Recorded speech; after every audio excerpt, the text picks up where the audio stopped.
Alright, it's 1 o'clock. Let's get started. Welcome to my very first custom PC building live stream. It's commissioned by the customer that ordered this PC from me.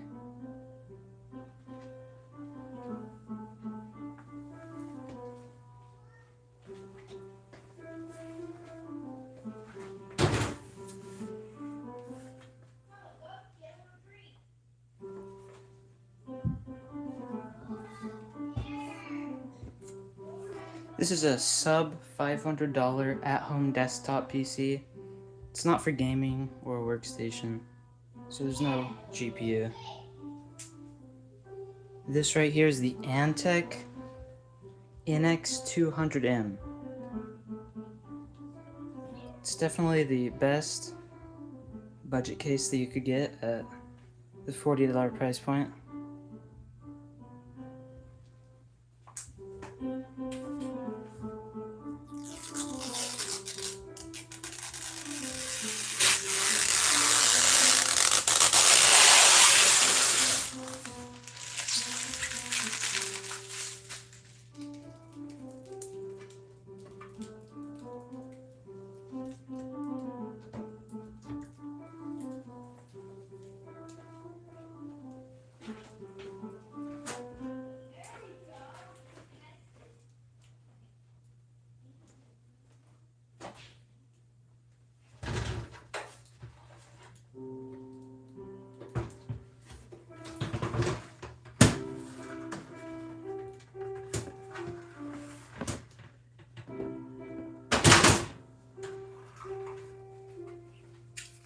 Look at that. Front mesh. It's a pretty sleek design.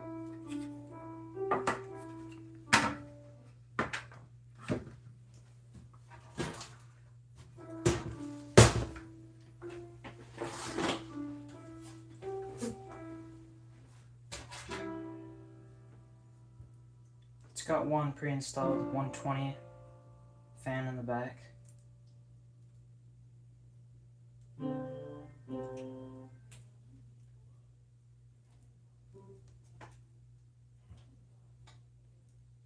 It's not four pin though. It's only 3 pin. So, but that's fine.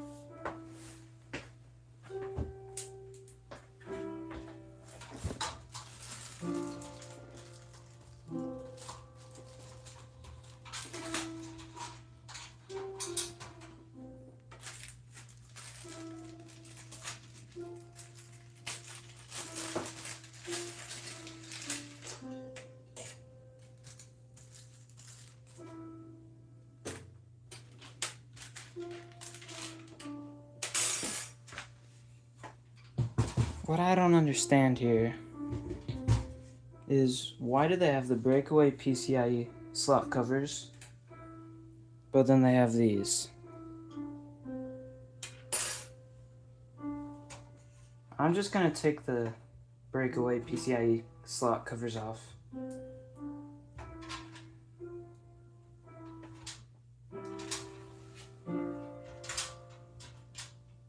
Because it's kind of pointless.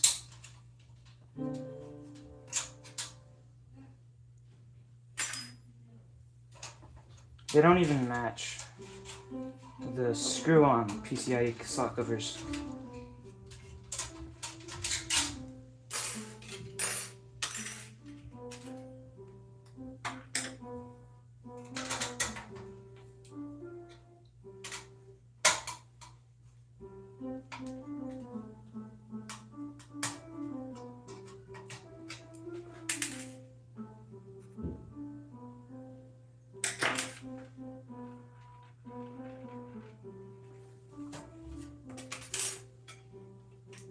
What do you think, chat?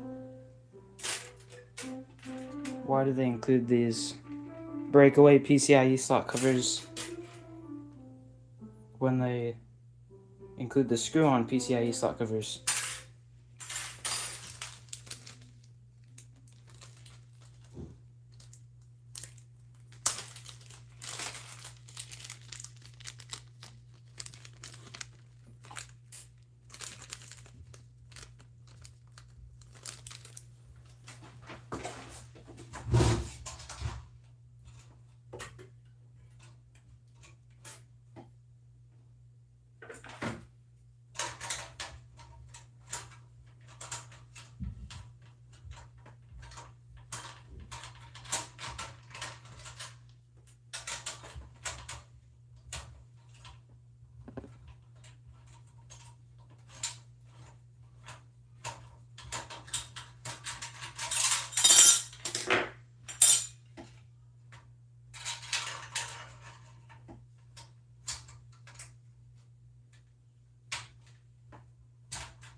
This does come with a 120 in the back, but I got these TL-C14Cs, 140mm. Just gonna use 2 in the back.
This case is a lot different than mine.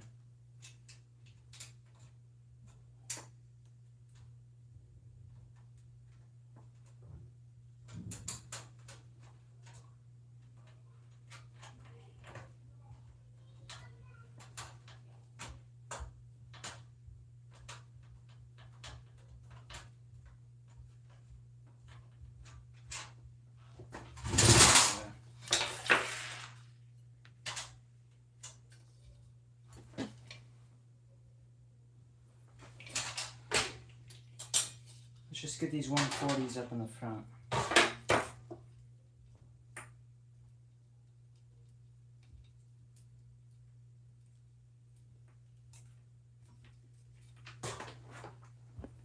Got the two 140s in the front as our intake fans, and then the pre-installed 120 in the back is the exhaust.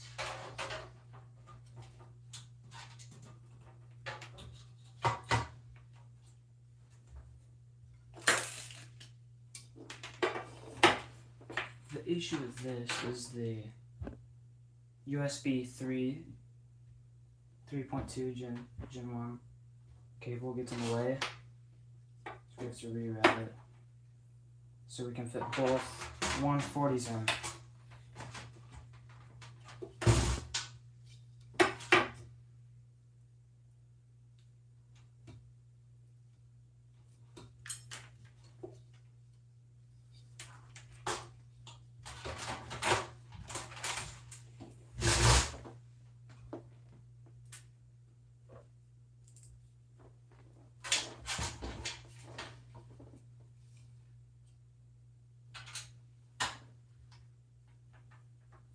The front I/O on this is interfering a lot with the front fans. If you were just using the 120s, it wouldn't be so bad, but with the 140s, it's squishing that USB 3.0 cable.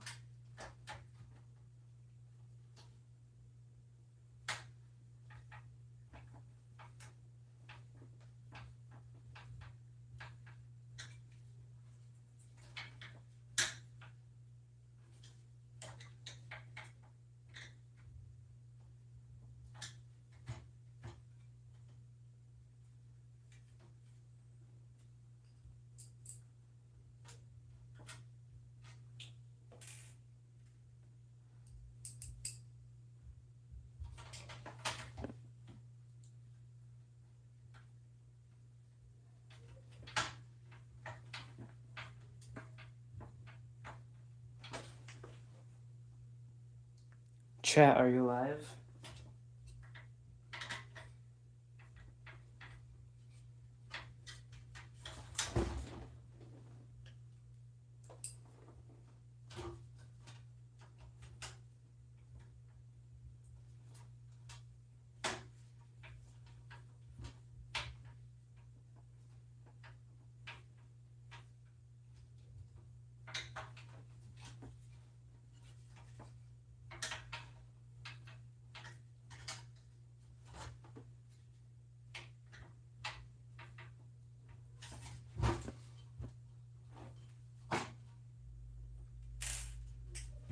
Okay, there's one 140 done.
This feels like it's cross-threading.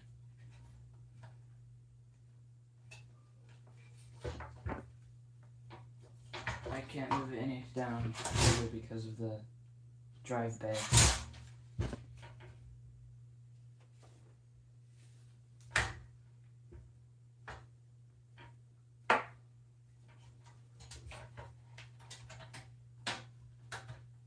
It's definitely a very compact micro ATX case.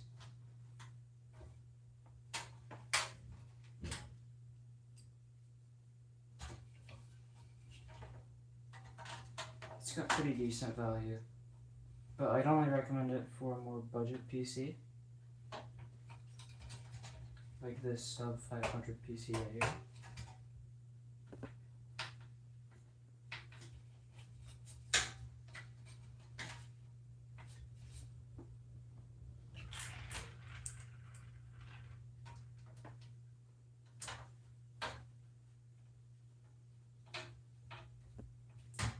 Alright, this is gonna fit.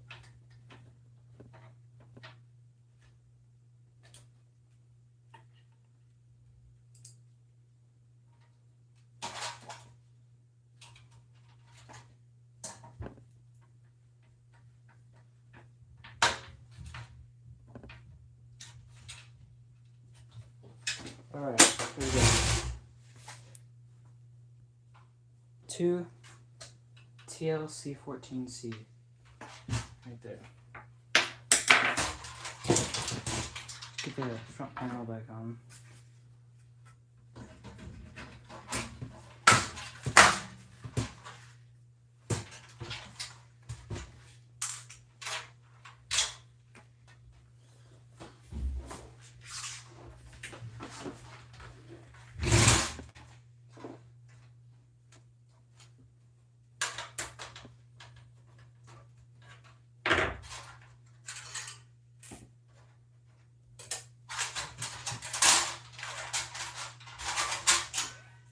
This is definitely some weird PCIe expansion slots. My case just has these simple thumb screws, but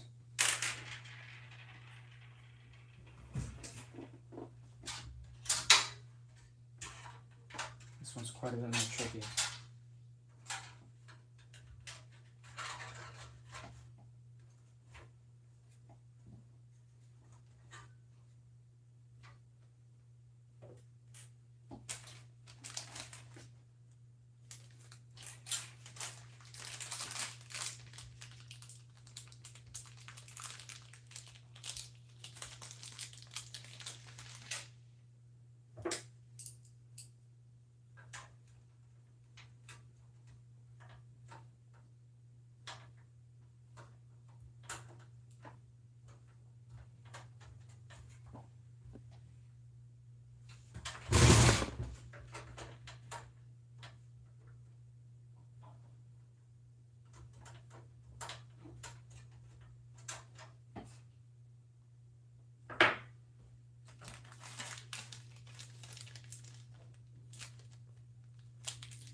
Let's check the motherboard.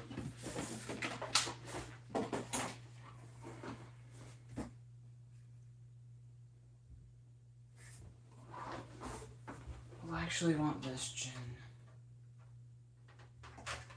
It's USB 3.0 cable right to the bottom, and then it's going to come back in here to connect into the motherboard.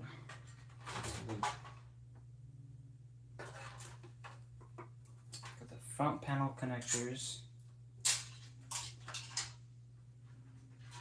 Just come up and through the bottom. As well as HD audio and USB 2.0. Now, I have this 1000 gigabyte 2.5-inch HDD. It's not the primary storage drive, but it came from their old all-in-one PC. So I'm gonna install it right in here.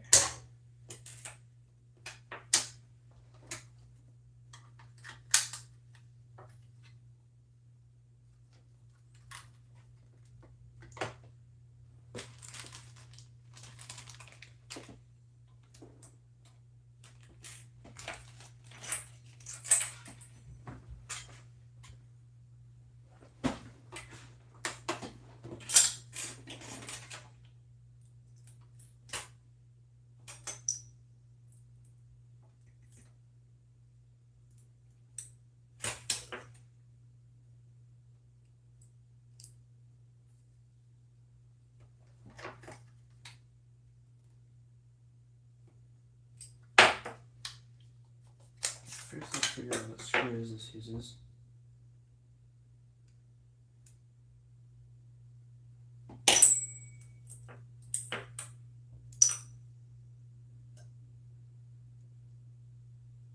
I believe yes, he uses these ones. HDD uses the same screws as the motherboard.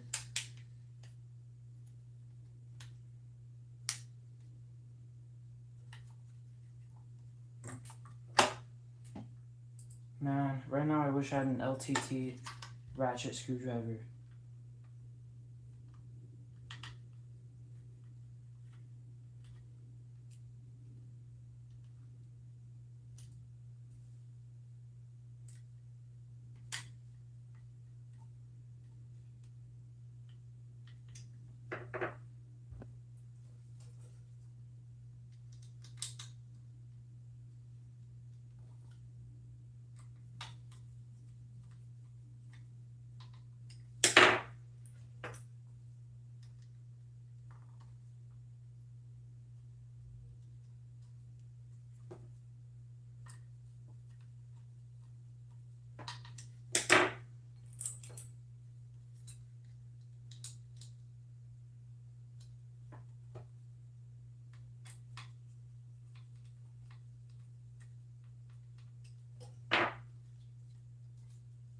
Alright, there we go.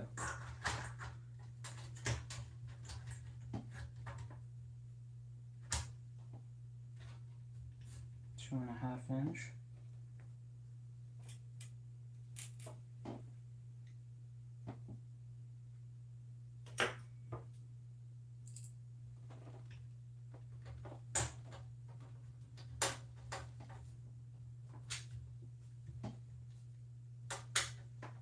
Alright.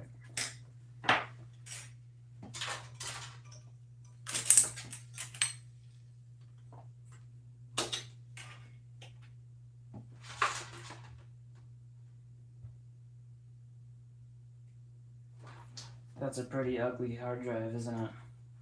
The green PCB. It's fine, it's just in the back.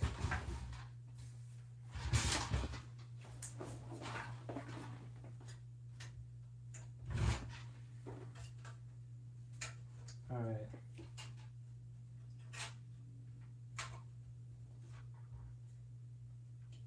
Gotta figure out which screws these use.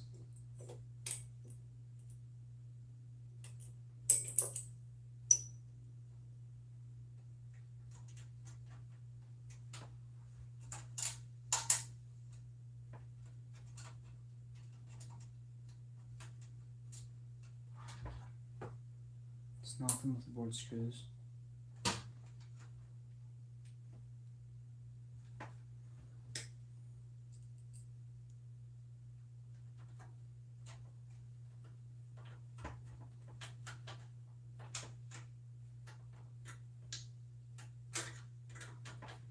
Alright, I'm pretty sure it's this one.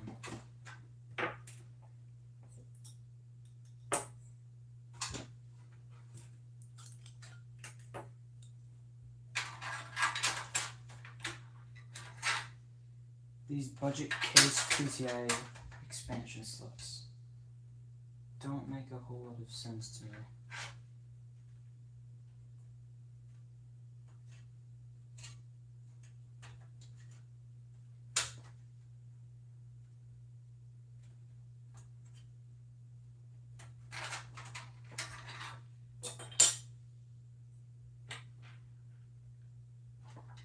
If you're looking for a really good case, I'd recommend the Lamley Vector V100R Mini.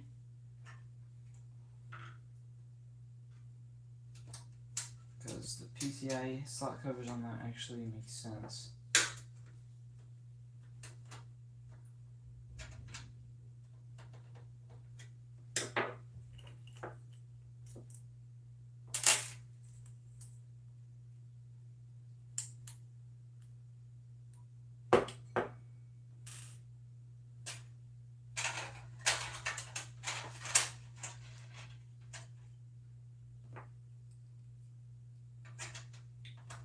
I never would have known that the slot covers would be the hardest part of the whole build. Okay. I found the right screw.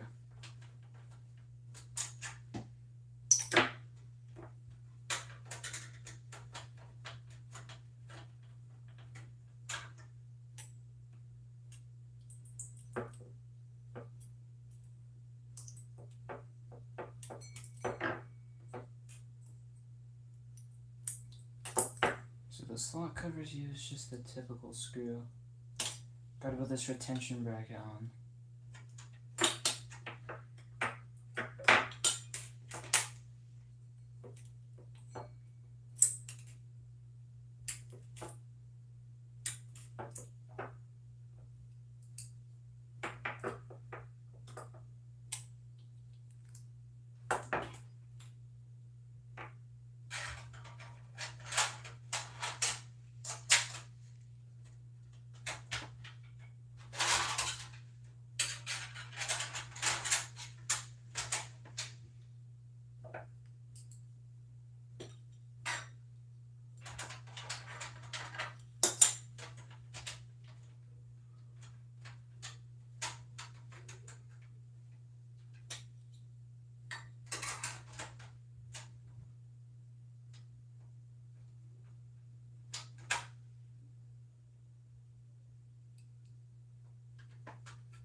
I guess you don't have to put the retention bracket on first.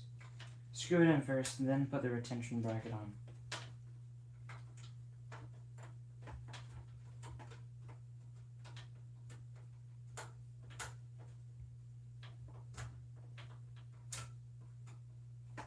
Okay, I could have sworn that was the right screw.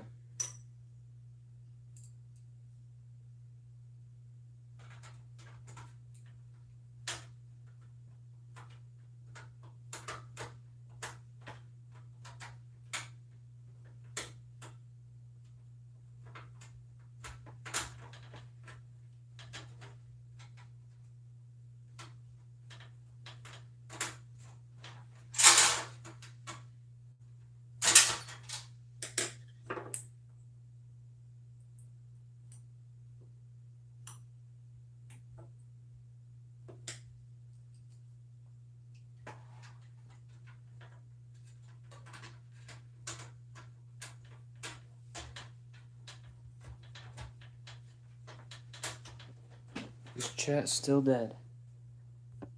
Chat is still dead.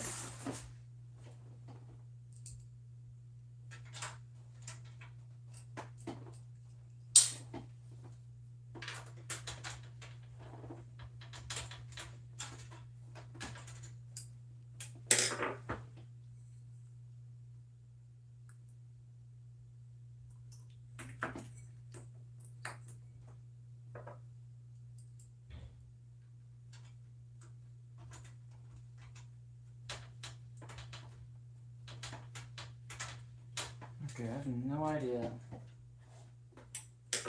why none of the screws are working on the PCIe slot covers.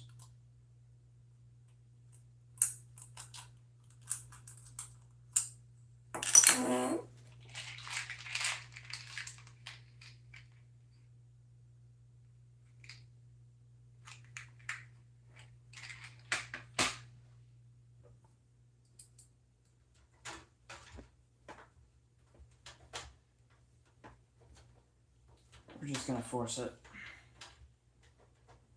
I'm gonna use the screws from my Lian Li case instead.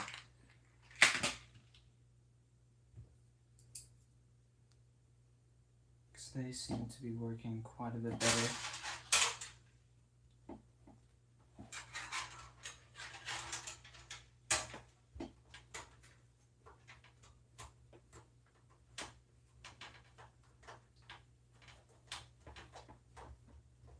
I don't know, man. Did this case even come with the right screws? The screws it came with don't seem to be working. Only the ones that were with my Lian Li case.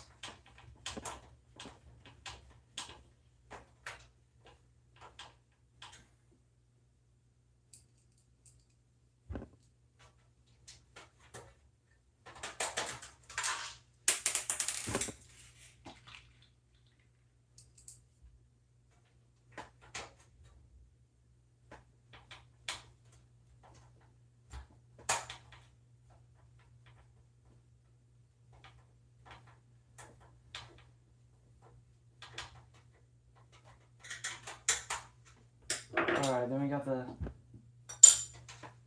Let's make sure these are all aligned.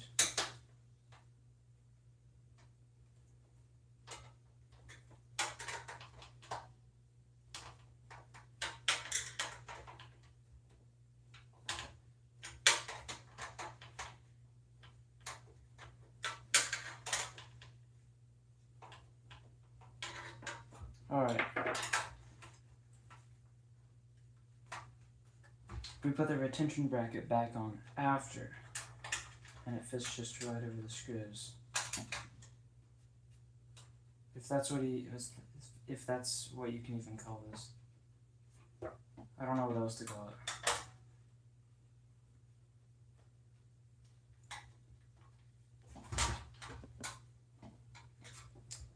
Okay, there we go. Let's hope that that was the most difficult part of the build.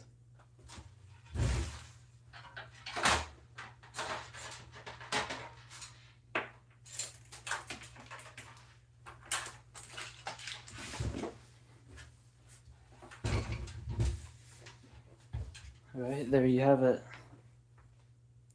Antec NX200M. Pre-installed 120 in the back.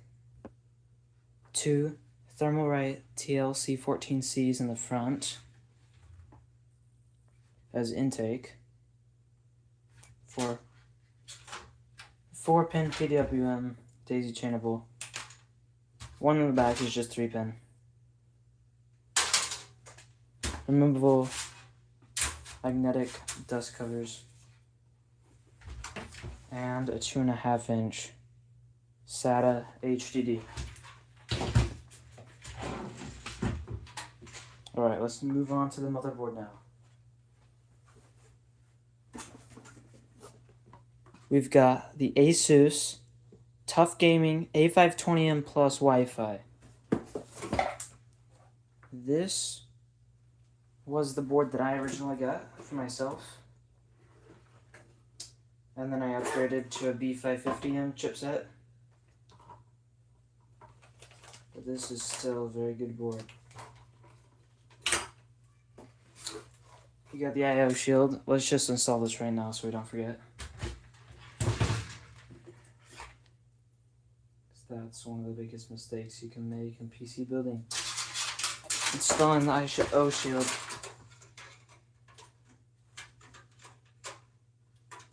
After the motherboard. Because you can't.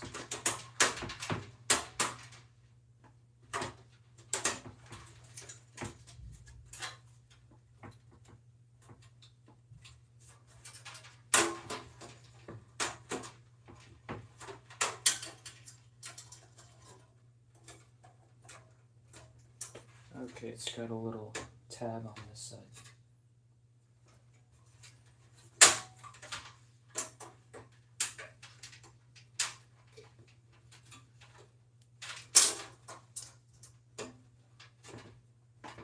I don't know why, but it seems to be more difficult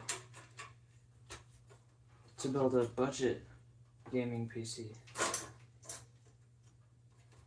than it is to work with a more premium case. Because it seems to have a lot of little quirks.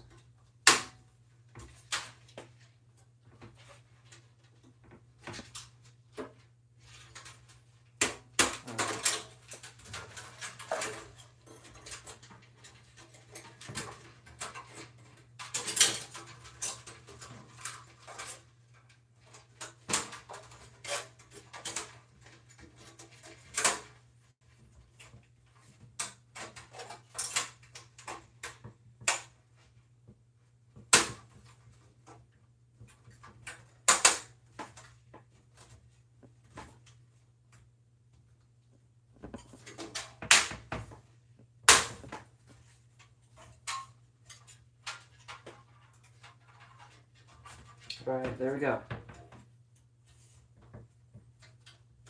That took even more force than putting a RAM module in.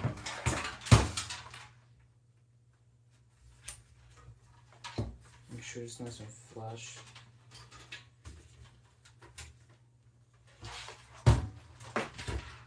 Alright. Got the Wi-Fi dongles.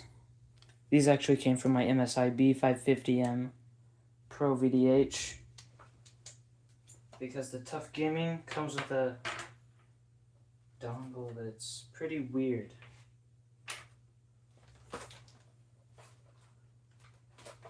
It's pretty bulky. So I decided to swap it out with these dongles.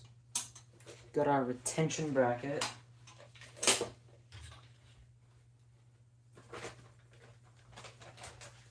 Definitely discharge your static electricity before touching this.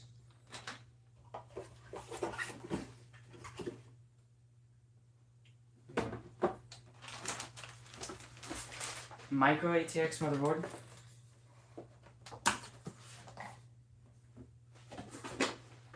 So we're on the AM4 platform. AM4 definitely is a lot cheaper and a lot less affected by Ramageddon than AM5. And for this budget build, it's definitely the best platform to go.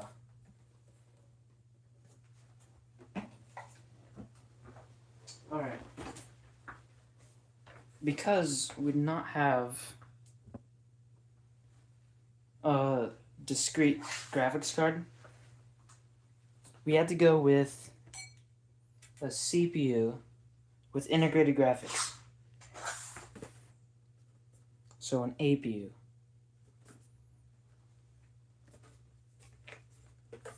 So I have right here Ryzen 5 3400G.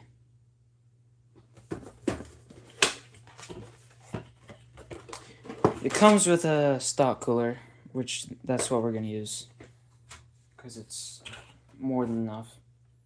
So that saves money on buying a aftermarket CPU cooler.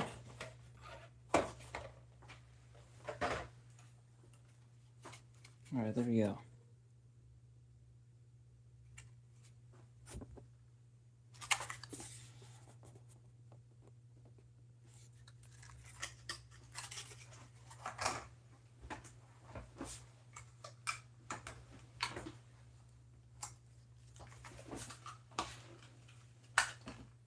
Alright, take the retention bracket, put that on the back side first.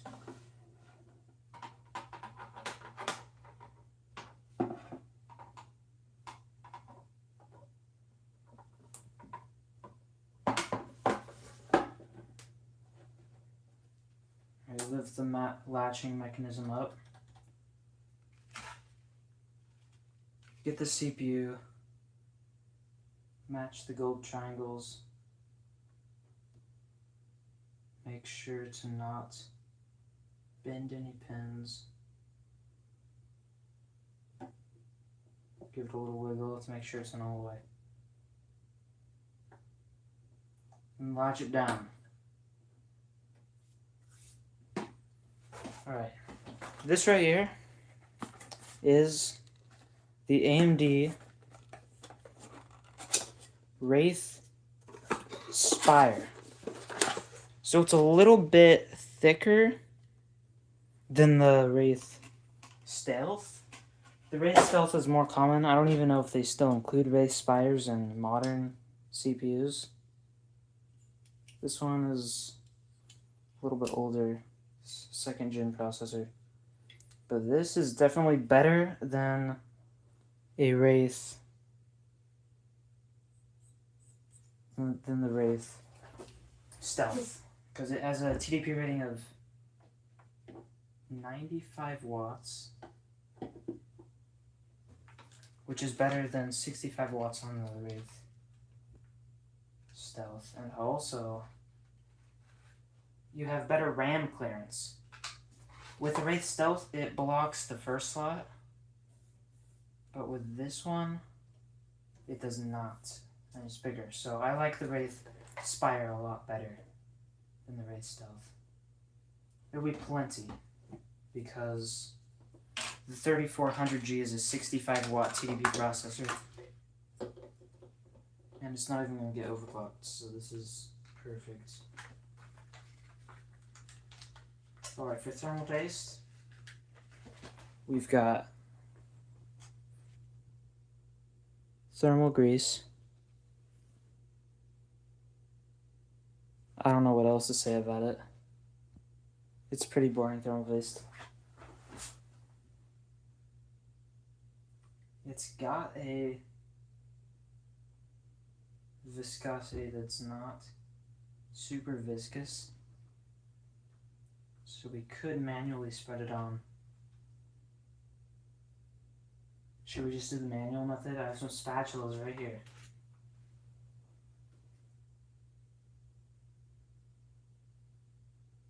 We could do the P method.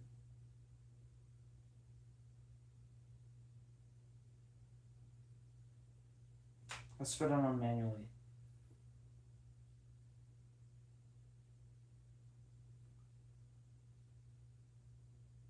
Because I like to know that it's on good.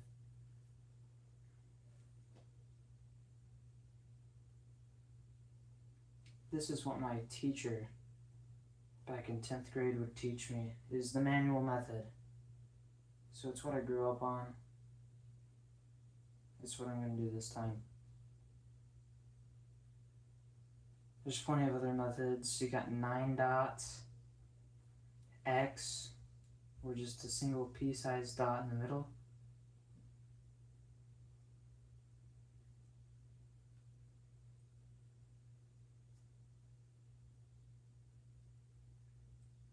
This was the method that I was going to do with my Thermalright Peerless Assassin cooler with the 5800 XT. But the issue with that thermal paste that it comes with is that it has a very high viscosity. So the only thing that can spread it out is the weight of the CPU cooler. But with this third-party thermal paste, we can easily just apply it manually because of how not viscous it is.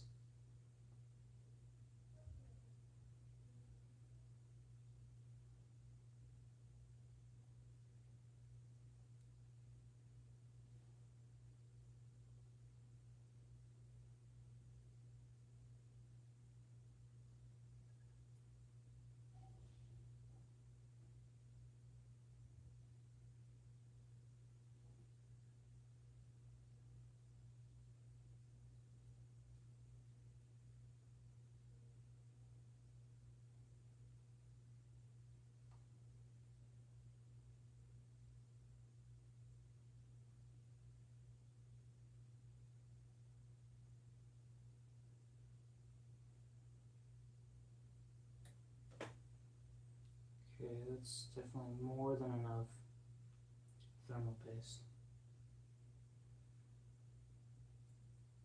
Alright.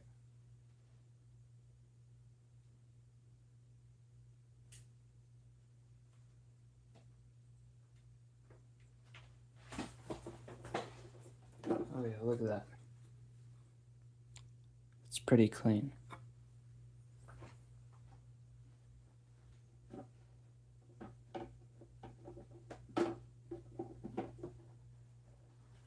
Alright, let's get this Wraith Spire on. Normally they have the AMD logo on the side, but you can easily unscrew the shroud. That's what I did, and I got it on the top.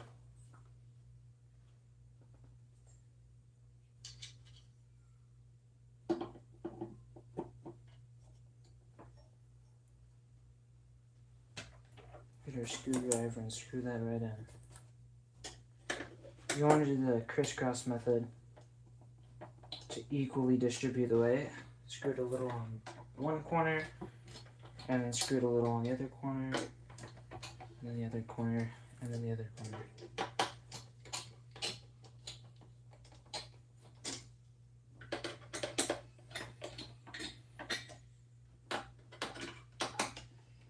Make sure it gets all the way screwed into that back plate.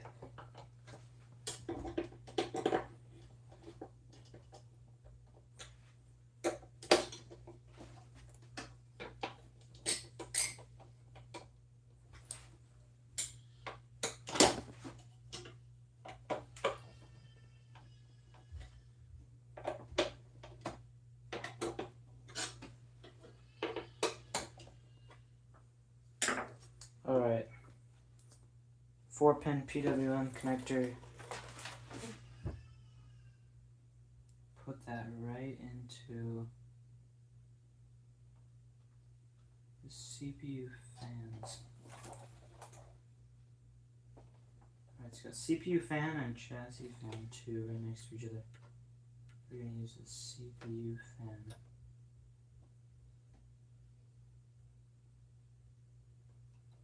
Not the cable like that.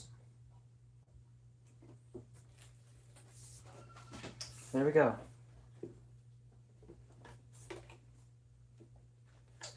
Now let's move on to the RAM.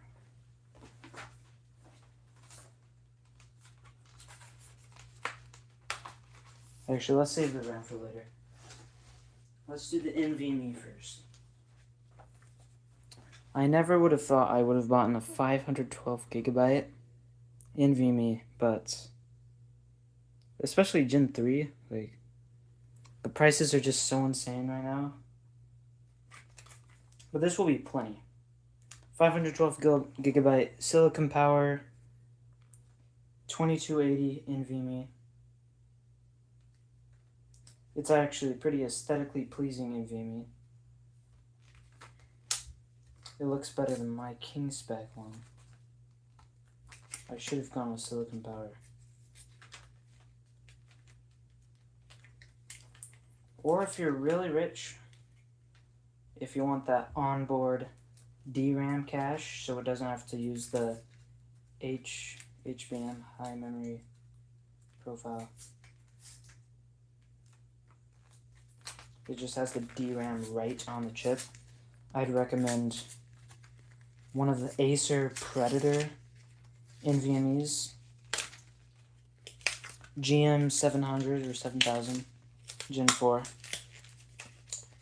That's a pretty good NVMe right there, but it's way expensive. Got this guy for like 83 bucks.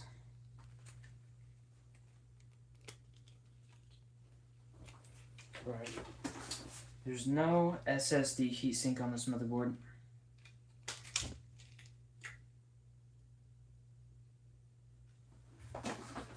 So if I can just put it right on.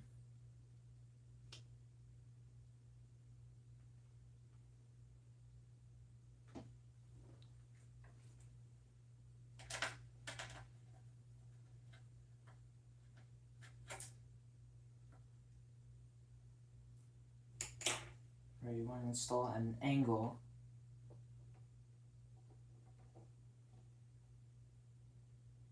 It'll clip in.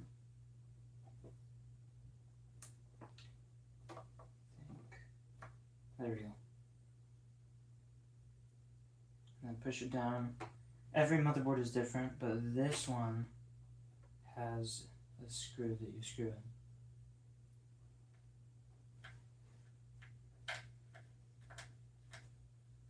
Yeah, I'm starting to think that the case was the most difficult part of this video.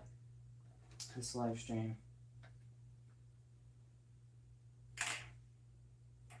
Alright.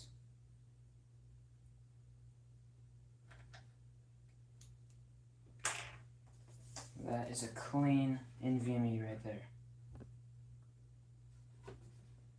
Alright. Onto the RAM.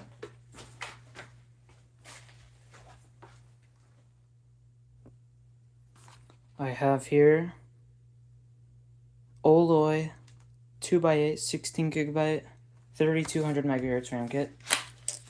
I got this before Ramageddon. This thing costed me like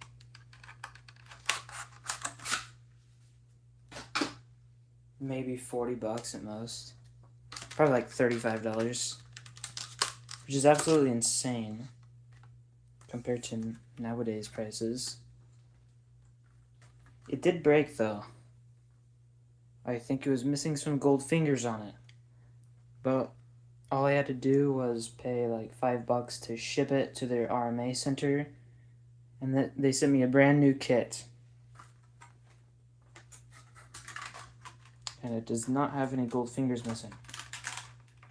So all in all, this cost me like $40, which is definitely a steal, because like this same RAM kit would cost you like $130 now, but I got it for just $40. All right.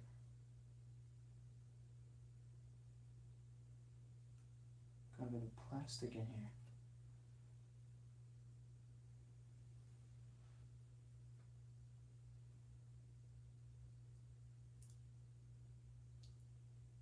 That's odd.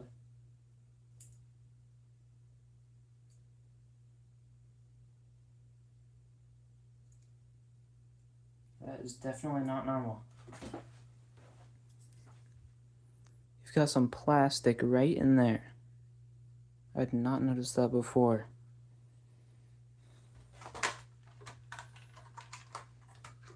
As you can see right there on the packaging, it's broken. Apparently, that got into this RAM kit because this one was on the bottom. But it came that way. And the RAM kit definitely works. I tested it. So if we can just remove this piece of plastic, it should be fine. That's definitely interesting. Wow. That's kind of insane, actually. Whole piece of plastic, it just got lodged in between. It's kind of crazy. Okay, there we go. It was like in between the heatsink and the thermal pads.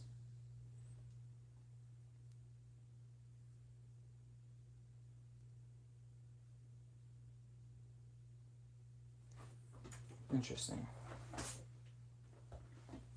Okay, let's do slots 2 and 4.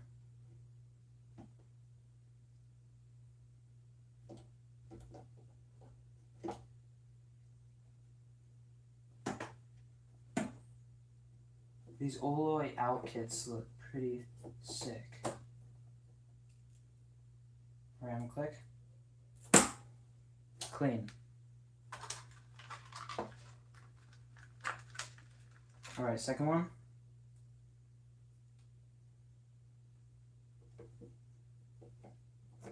Let's do this. Clean. Alright, there we go. Motherboard prep is officially complete. Have here ASUS Gaming, Tough Gaming A520M Plus Wi-Fi, Ryzen 5 3400G with a stock Wraith Spire cooler, Gen 3 Silicon Power, 512GB NVMe, and 16 gigs of Oloy 3200 MHz DDR4.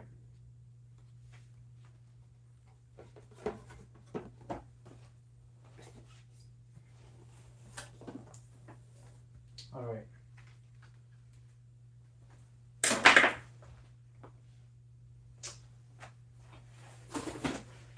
let's prep this power supply. This, it's a tier E power supply. According to SBL. Which is not the most ideal.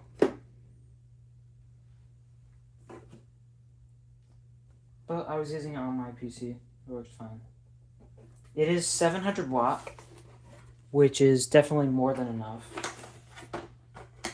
This PC is going to pull like 150 watts at most. It's not modular.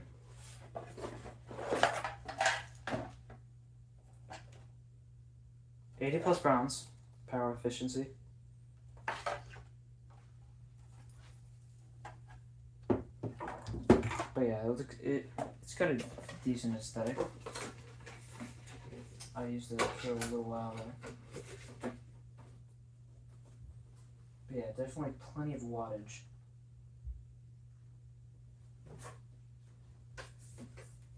This is going to be just fine. Offers a little bit of future proofing as well.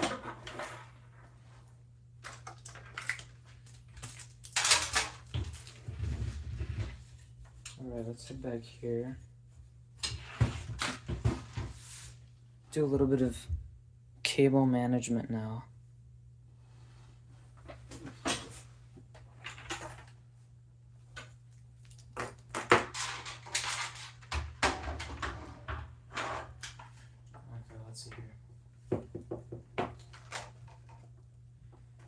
There is a partial power supply shroud at the front, but it still has a little section to see the logo. That's gonna go up front. You have right here, screws line up.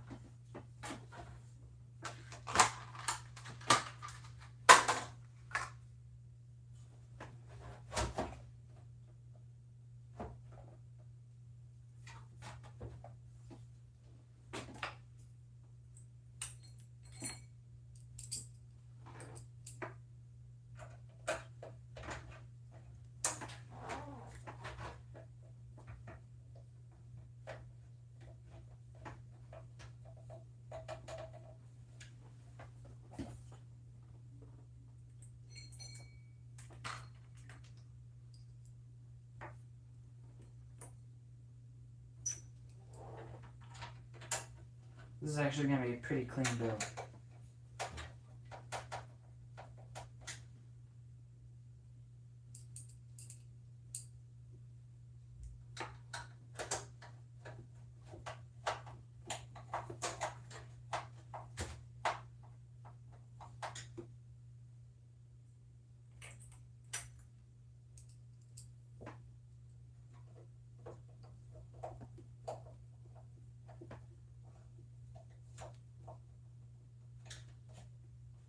There we go.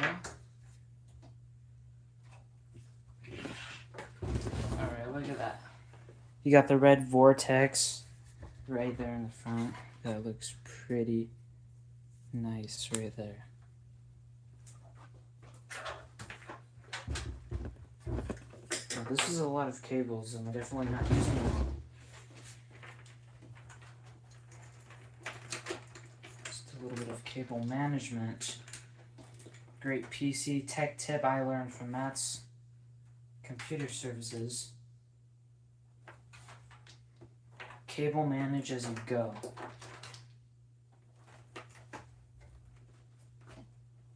Alright.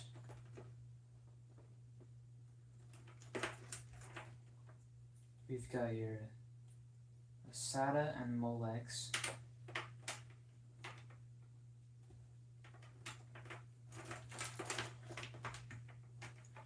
Right here we've got another SATA Molex, two SATAs and Molex, and then just one SATA and Molex. Right here we have another two SATAs and Molex.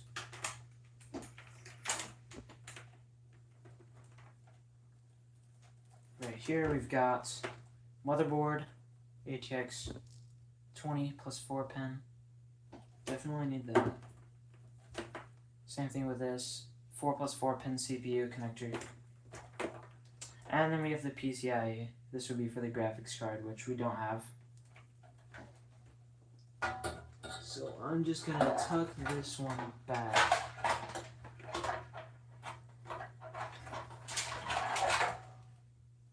Actually, line this up. These two with the dual SATAs, I'm gonna wind them up too.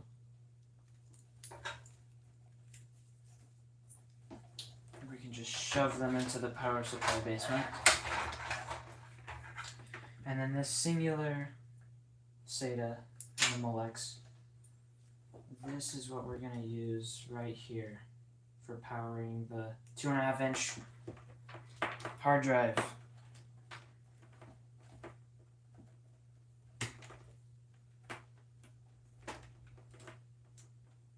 Alright. And we've got here HDD audio, USB 2.0, and our front panel headers. And then the USB 3.0. Alright.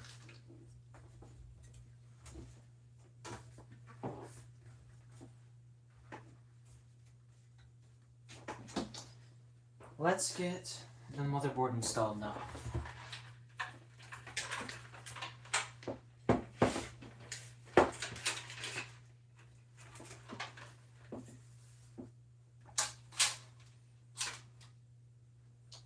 Just shove this 3-pin down there. 4 pins to go with later.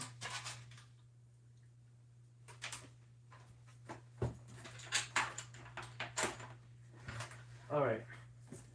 Motherboard has 1, 2, 3, and then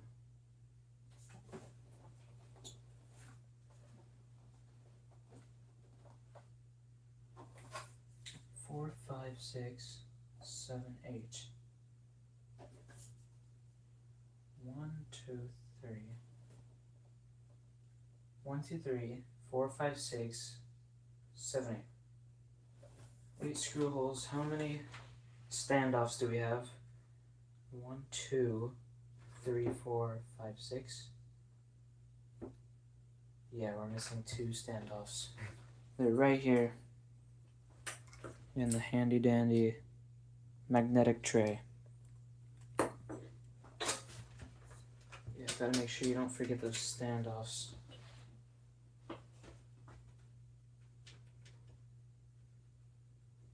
And you also definitely don't want to have a standoff in the wrong spot. This one right down there.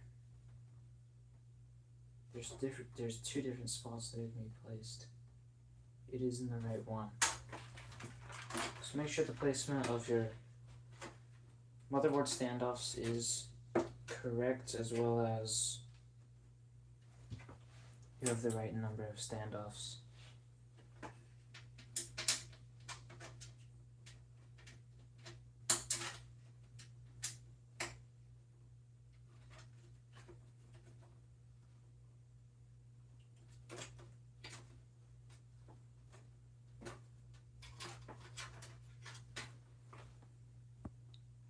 All right.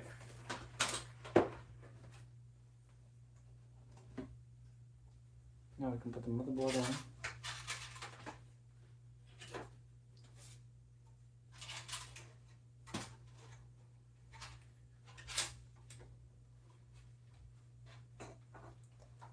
This is a very compact case, which is good.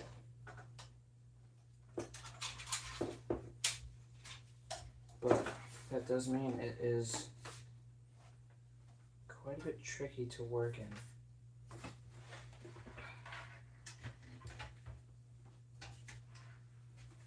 Cables in the way.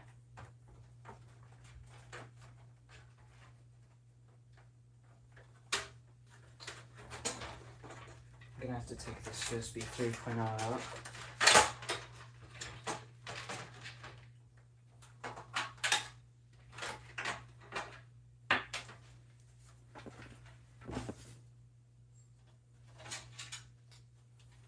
And a 3-pin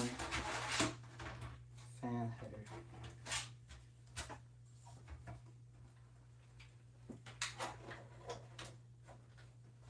Alright.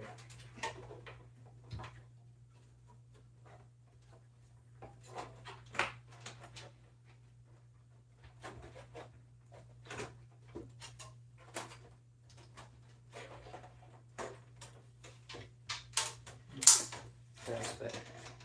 There we go.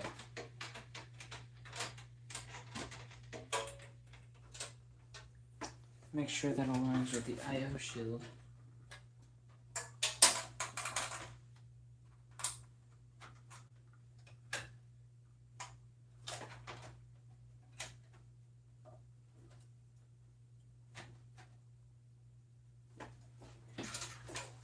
Perfect.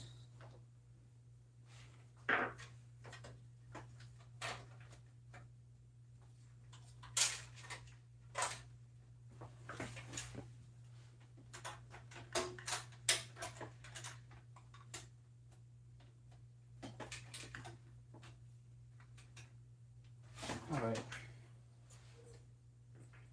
Let's get the screws in.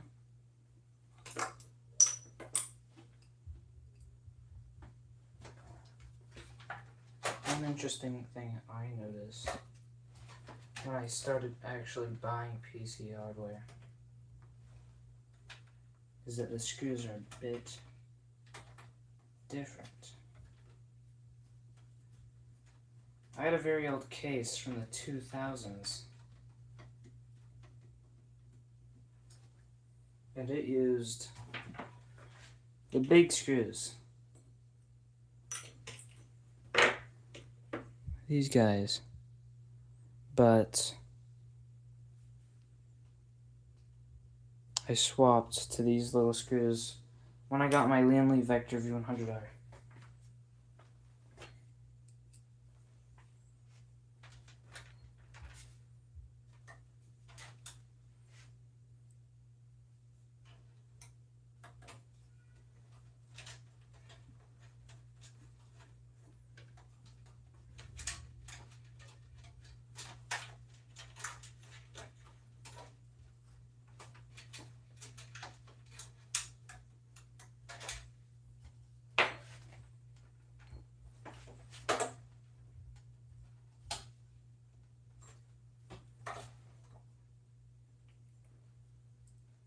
Right, even with just 2 screws there, it's already feeling pretty sturdy.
Okay, 3 more standoffs left.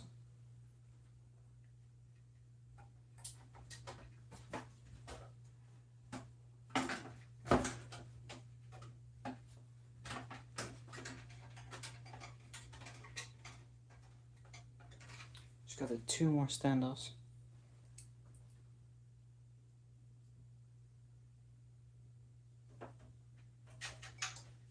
There's just barely enough clearance between the VRM heatsink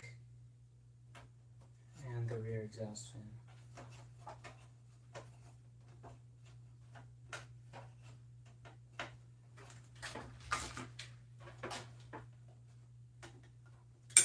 This motherboard has a humongous VRM heatsink. It's actually huge.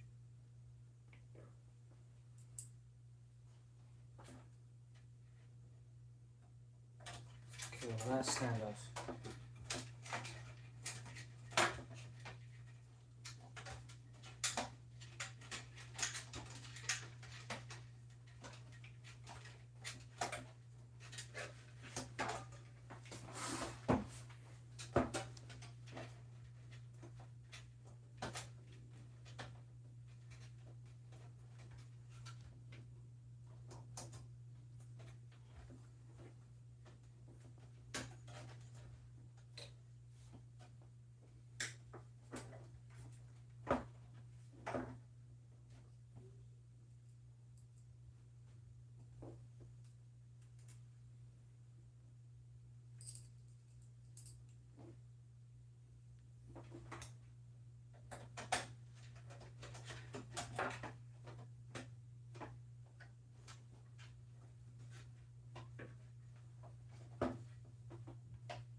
This last standoff keeps wanting to cross thread.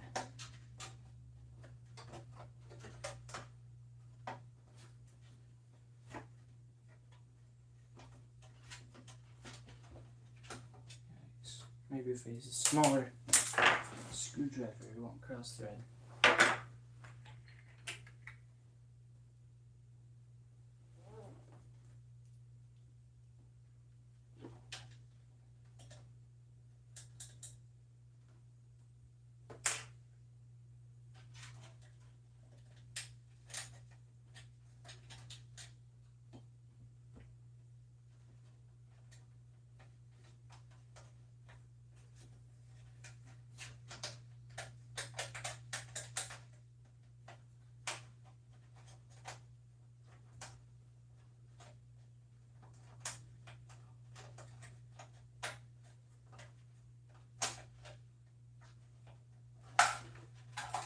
Man, this thing just wants to cross thread.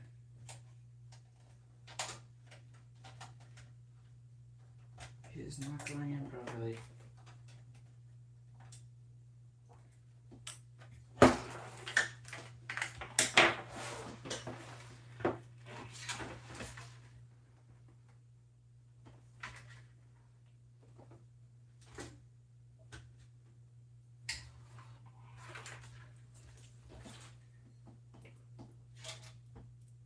Try this again.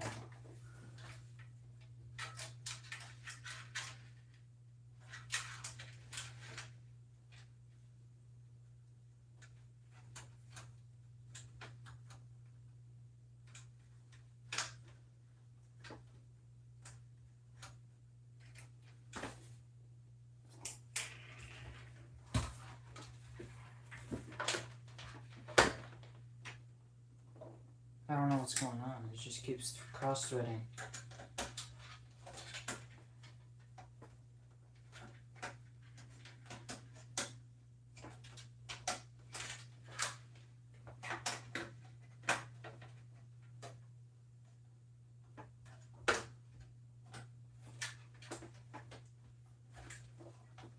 It's the last screw and the last standoff, but it just keeps cross-threading.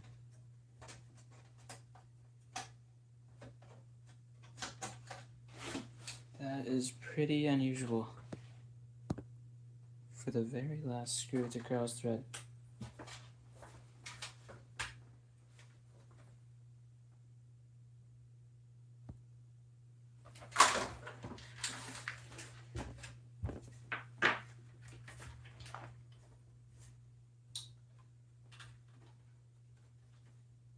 we've got the standoff lined up exactly with the motherboard.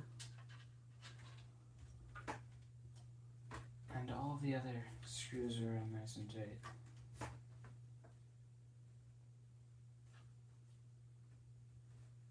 So then why does it keep cross-threading?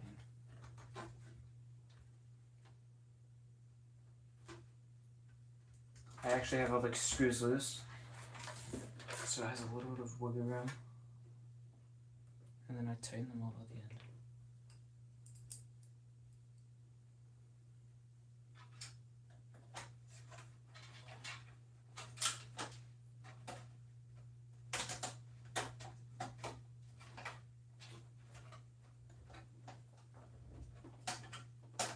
Chat, what do you think's wrong?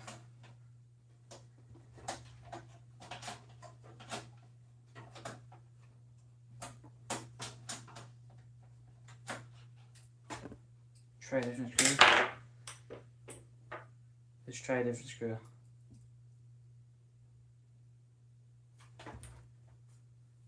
Maybe I was using the wrong screw. Of course I was. It was the wrong screw.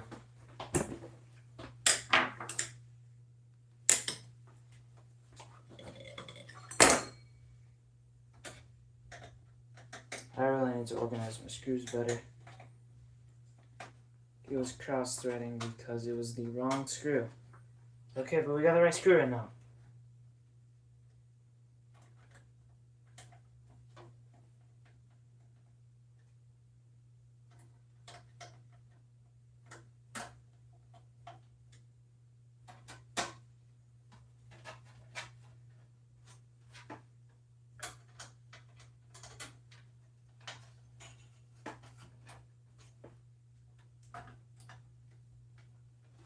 Okay, now we can tighten the rest of the screws.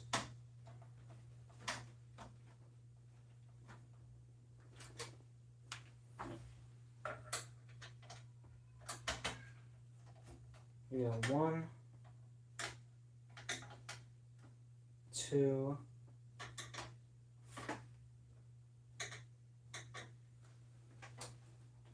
3,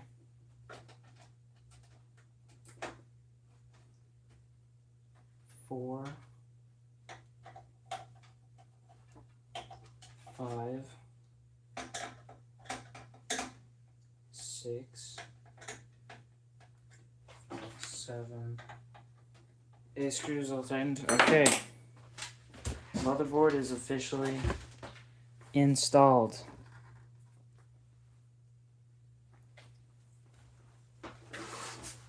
Alright, let's move on to cable management now. We can plug in some headers. Okay, we already got the CPU fan header in.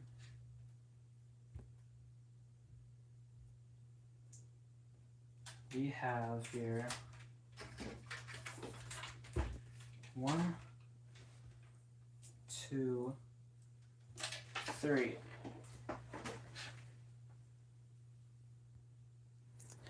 Alright, we got the 3 fans.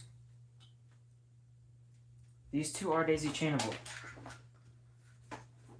How many headers do we have? 1, 2. 3 fans and only 2 headers. That's okay because these 2 140s are daisy chainable. And we're gonna plug them up at the front, I believe.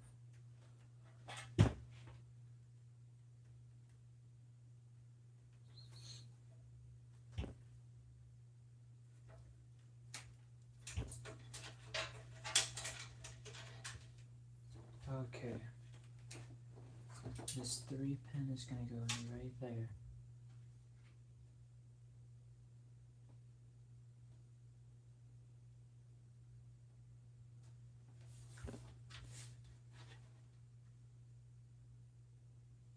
Is that a good idea? If I plug the 3 pin in right here, that's gonna be a lot of cable bulk.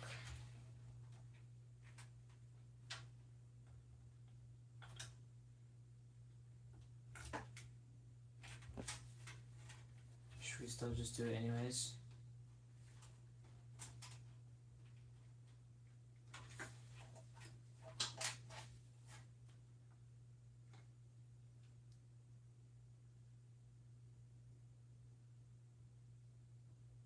Or do you think we should do it differently?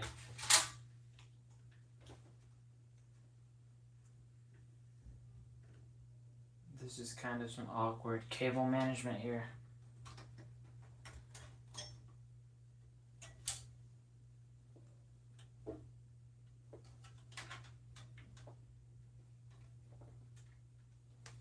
Okay, so these are definitely going to have to be daisy chained up front. In the meantime, let's work on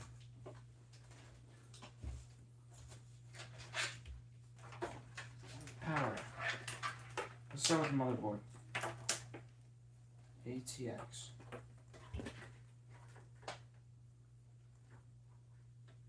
Fit that right in through there.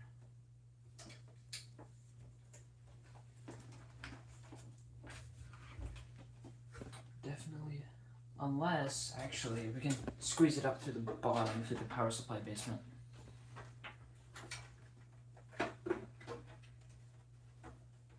Unless that's going to block your fans. Is that just going to block the fans?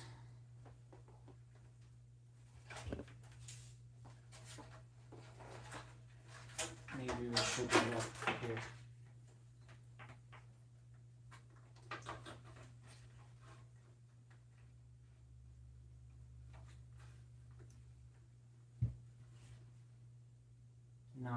No. I think it's better to feed it through the power supply basement.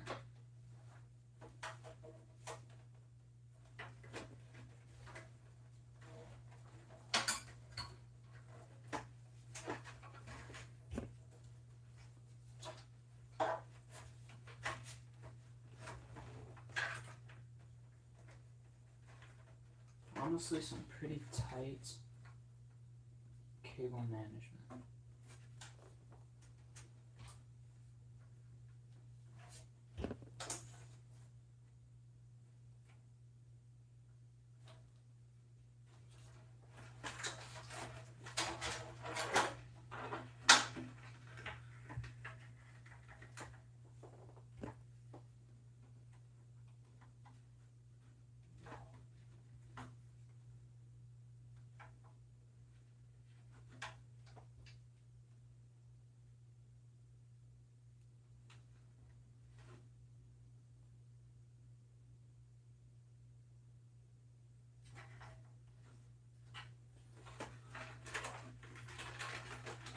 I say we put it up in here to this top hole.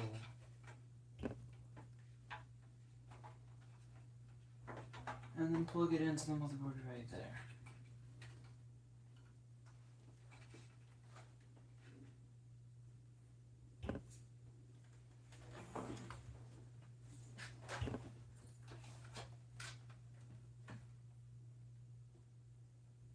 There would be a little bit of cable bulk.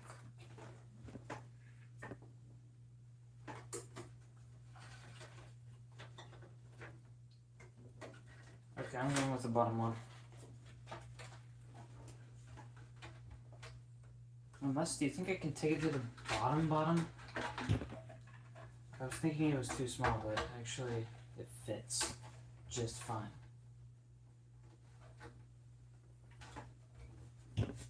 Okay then, never mind. Neither. Taking it through that bottom hole is the superior way. Let's get that to clip in to the motherboard. Oh yeah.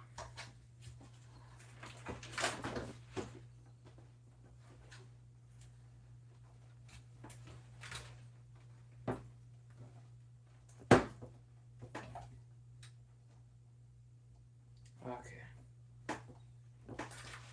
That's in nice and tight.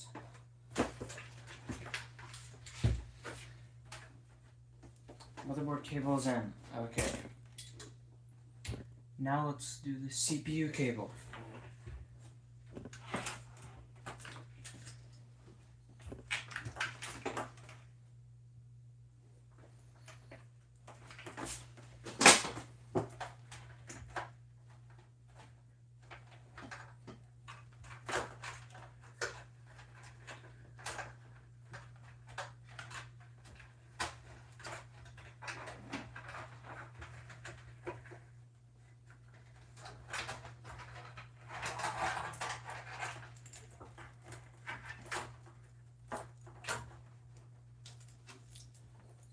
I'm gonna put these cables down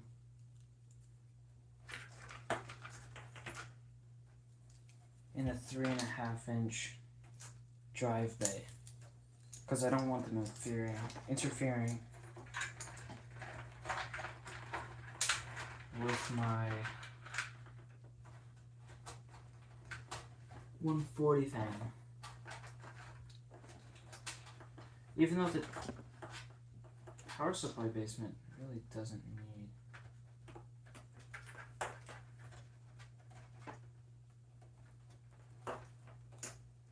airflow.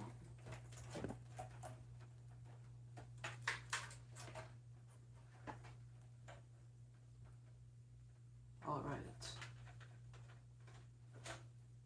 There's a few tie downs. We can tie it up this way,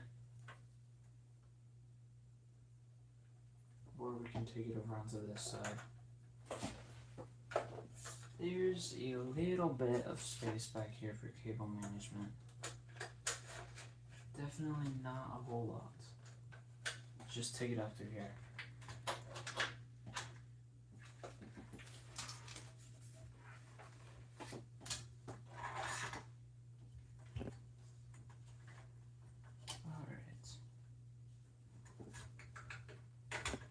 This is actually turning out to be a pretty sleek all-black build. I was not expecting it to look as aesthetically pleasing as it is.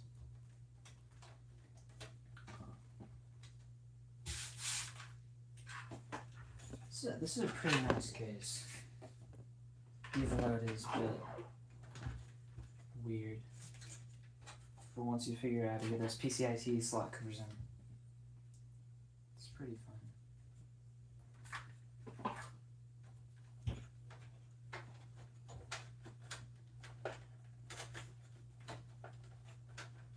I wish there was a tie down up here. Sorry, there's no tie down. It needs a tie down right up there.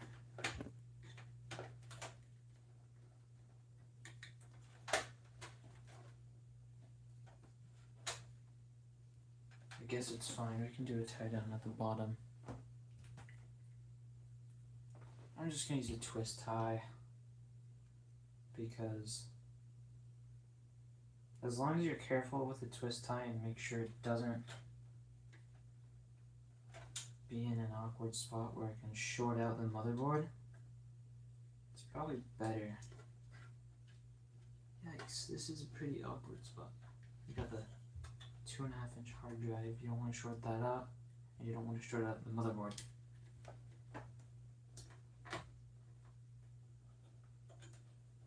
But if you know that you won't short out the motherboard or the hard drive, you can just use a twist tie, which is super easily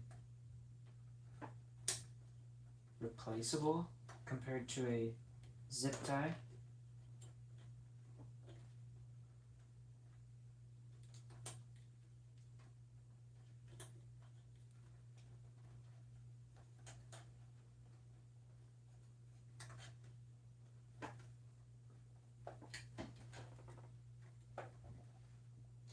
But the most superior cable management of them all is going to be the Velcro strap.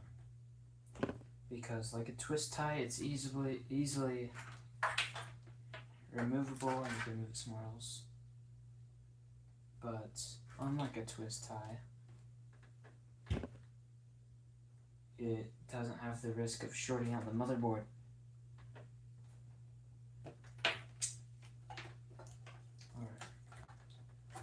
That over here. This is some pretty. Actually, you know what? There's a little space back here. I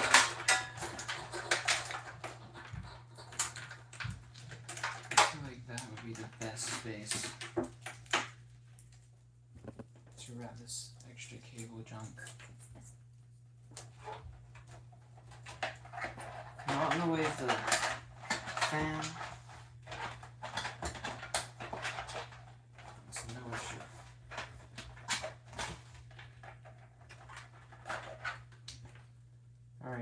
out the SATA.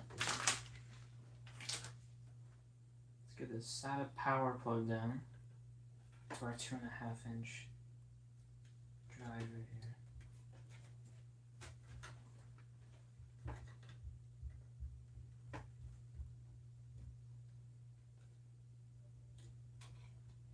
Why does that seem so loose?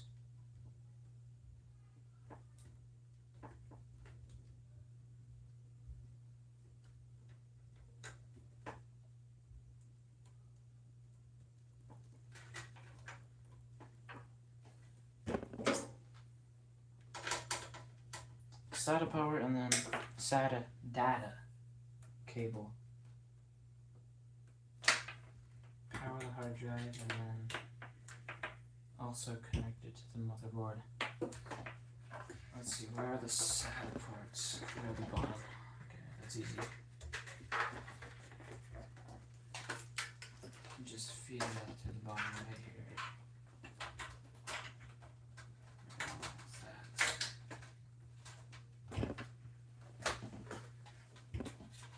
Right, and then we'll plug it into the SATA 0.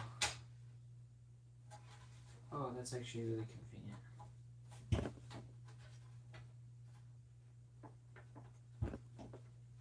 Or is it? I don't think it works. We'll have to do SATA 1 then.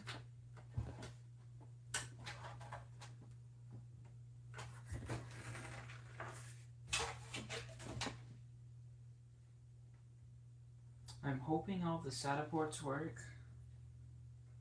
and it doesn't matter which one you use. I don't use hard drives very often, or any kind of 2.5 or 3.5-inch drive. I just use NVMe.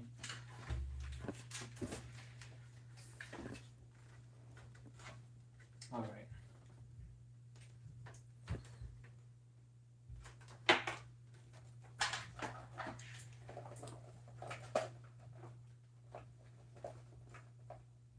CPU.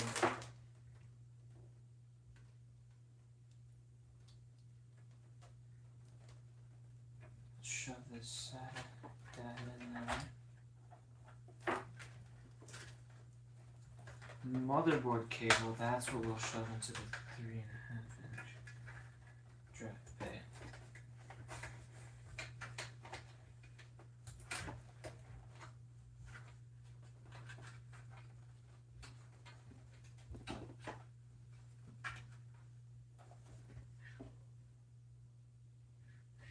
Alright.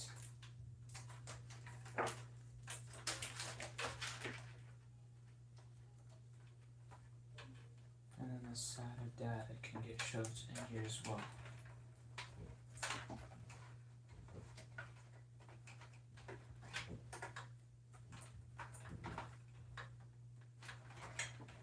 I should bundle that together.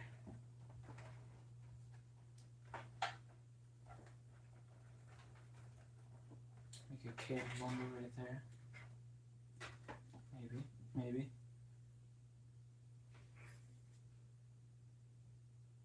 Alright.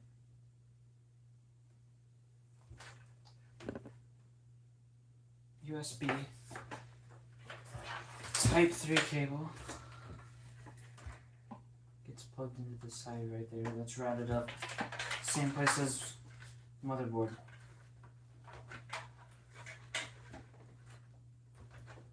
It's getting pretty tight.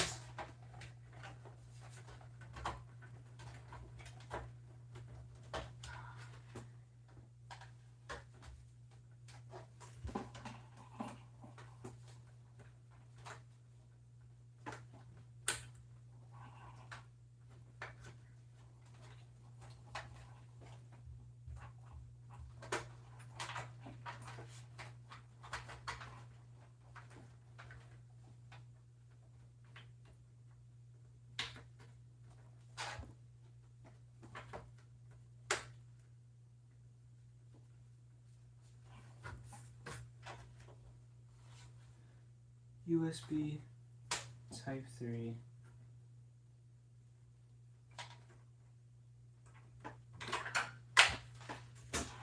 Get that plugged in.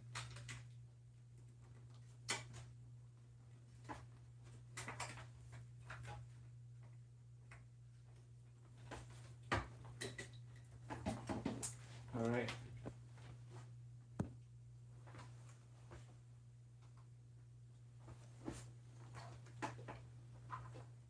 We got CPU, motherboard, USB 3.0, CPU fan header, and the SATA data cable.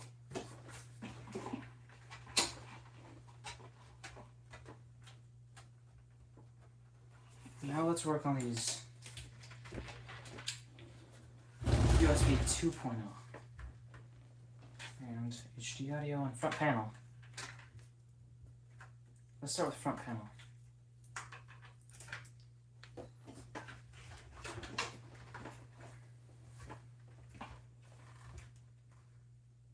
Just run it in the same place.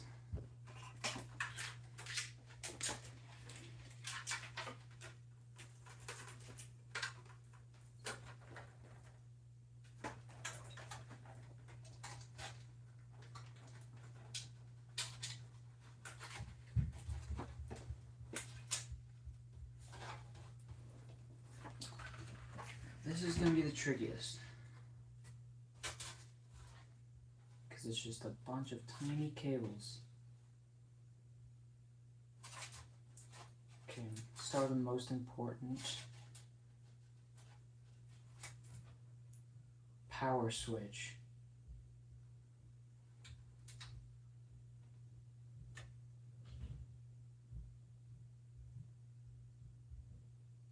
Got power button.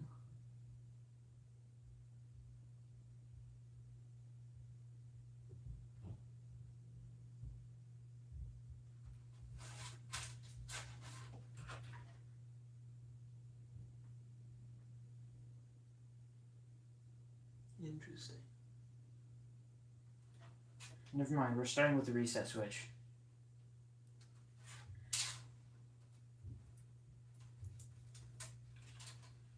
Okay, reset switch.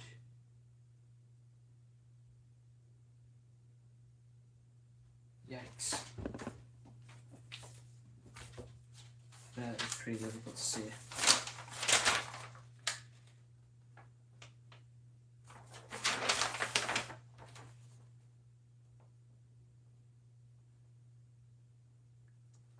Okay. Manuals no help. It says right on the motherboard.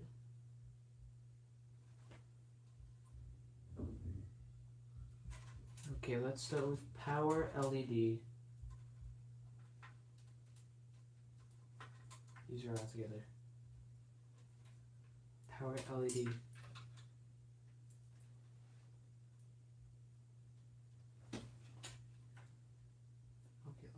Let's just start with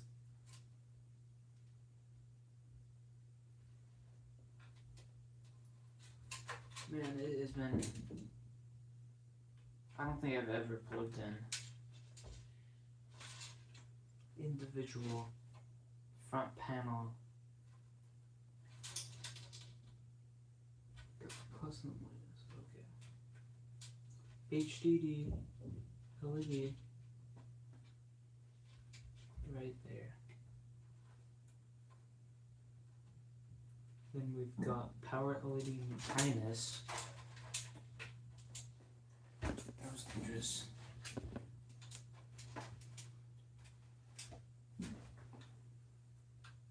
Power LED minus goes on the right side, and then power LED plus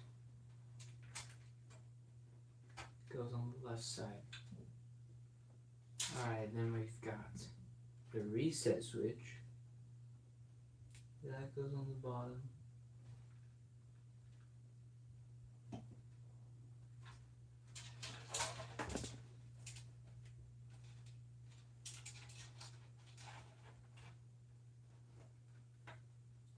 And then lastly,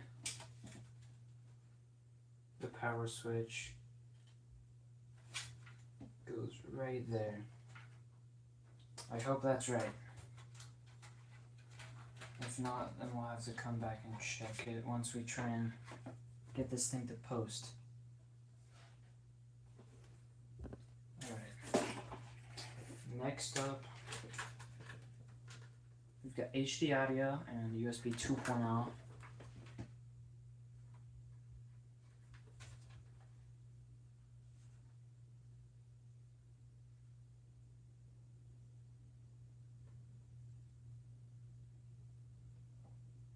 Let's get that right up. Right through here.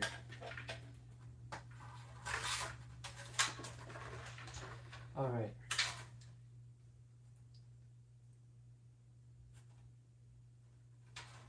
USB.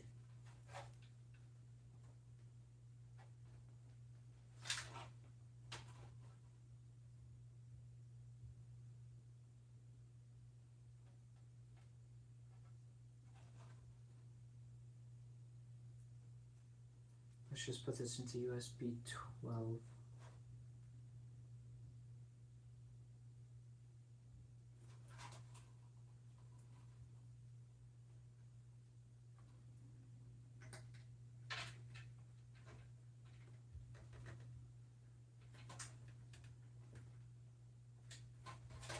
And then we've got the HD audio.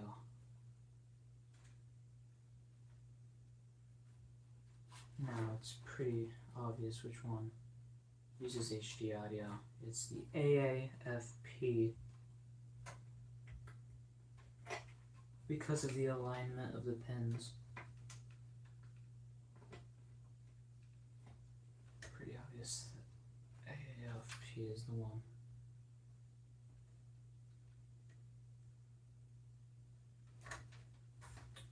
Let's hope that those are right.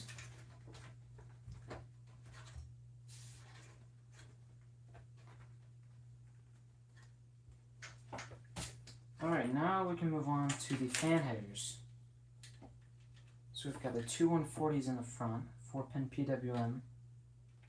Only one of them is going to be able to plug into that 4-pin PWM connector. First we have to figure out which one we're going to connect.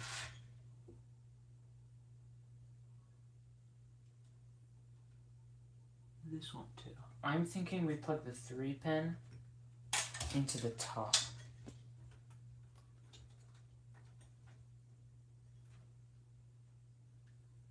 Because that's going to be more aesthetically pleasing.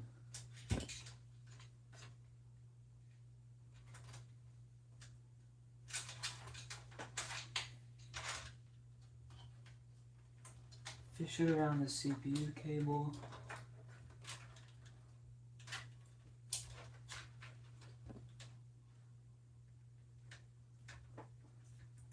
And then just plug it right there.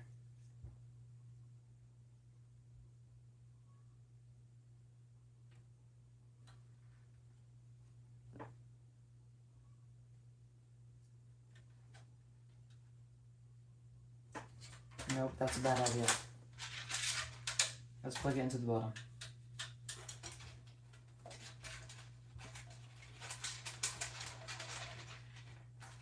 There's something pretty interesting about the placement of these fan headers on this motherboard. Second system fan header is placed right below the VRM heatsink, which is kind of weird. But it's fine. There's no graphics card, so we don't have to worry about that. Now we can get these two fan headers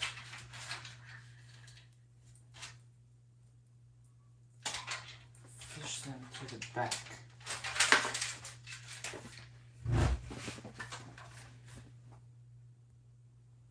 Alright.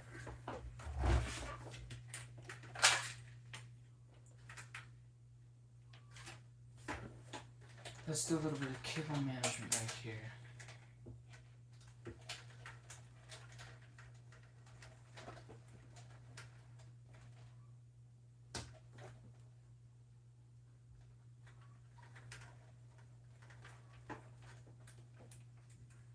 Or should we first plug this in?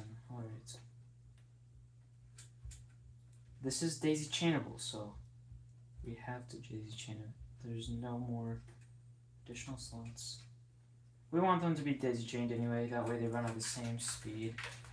Because they're both intake and air. They're both in the same spot. They're both the exact same fan. So it's good to bundle them together. The 4-pin PWM daisy chain.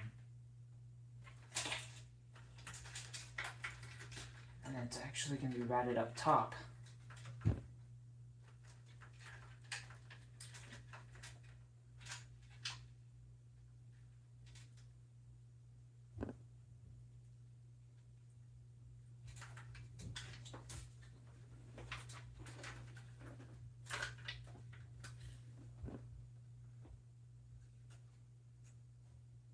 Alright.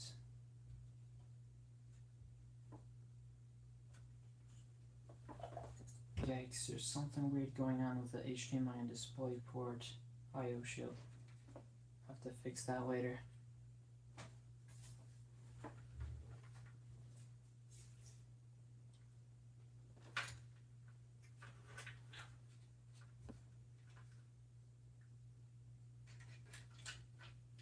That definitely does not reach.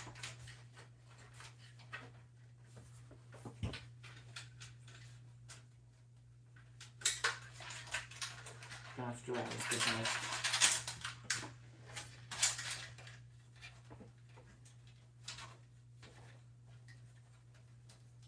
Okay, since that doesn't reach, we're just gonna wrap this over the top of the fans. Kind of taking it along the same place as unless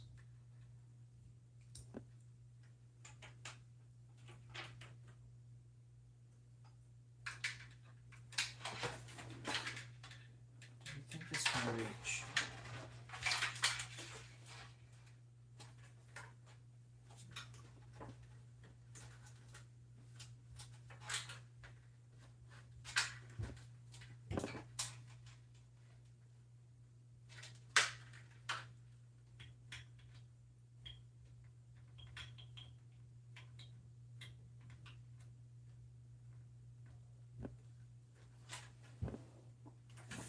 That's not too bad.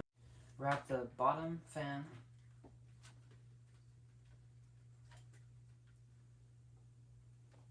underneath, and then wrap the top fan over the top.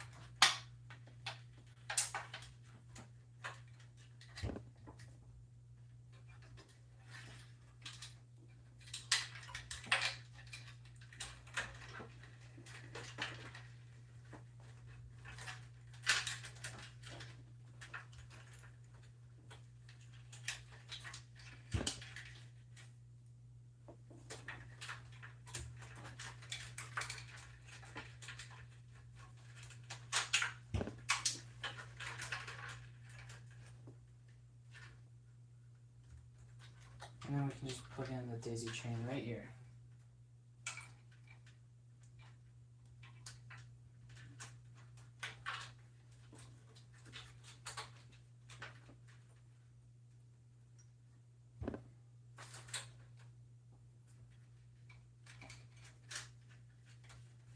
Wrap that over the top.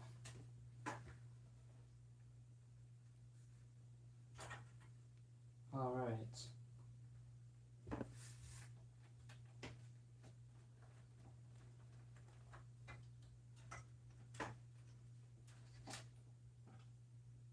Interesting.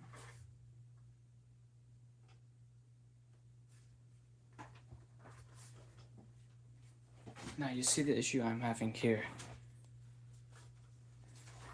Look here at HDMI and DisplayPort.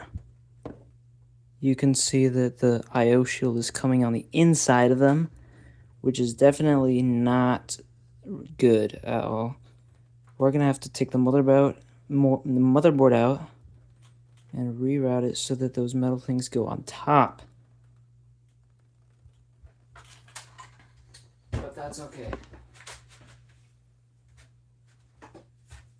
probably should have checked that.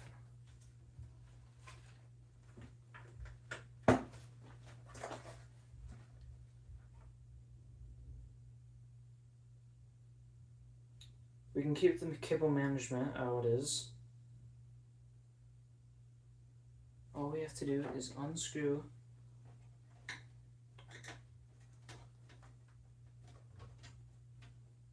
every single screw and reroute it so that it's underneath the HDMI display port.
Alright.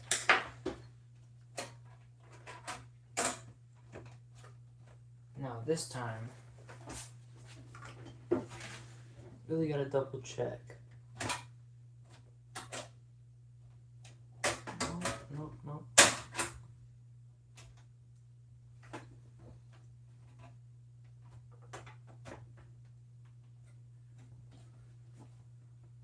There we go. That makes a lot more sense because now the BIOS flashback button is more properly aligned. There we go. Oops. I accidentally clicked it.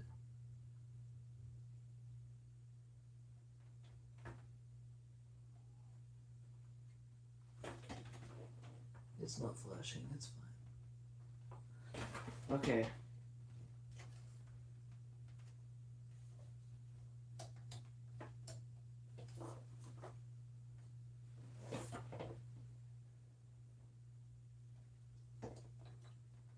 The CPU shroud is a bit loose. Let's get that tightened a bit. Gotta make sure the CPU shroud is on.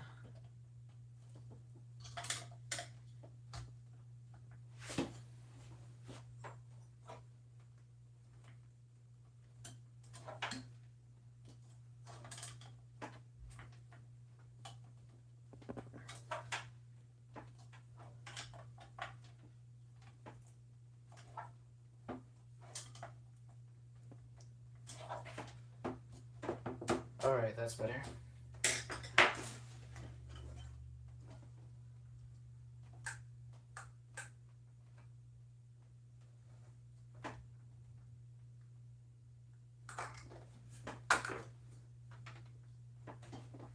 Okay, IO's now lined up properly.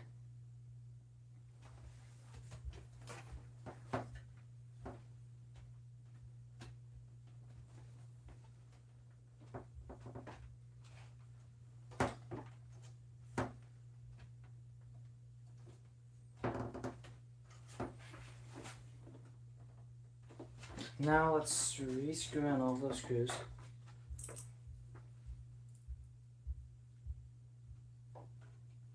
And this time we shouldn't have cross-threading, because I know all the screws are correct.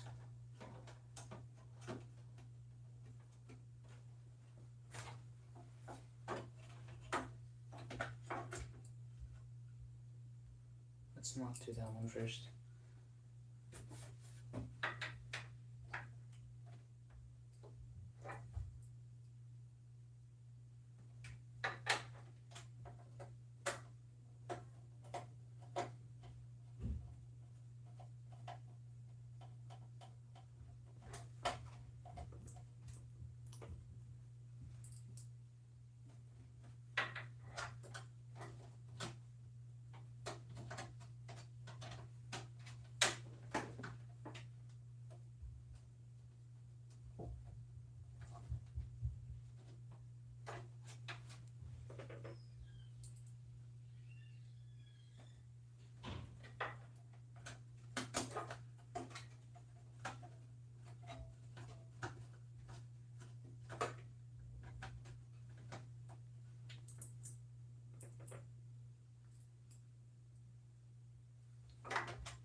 4 more staples.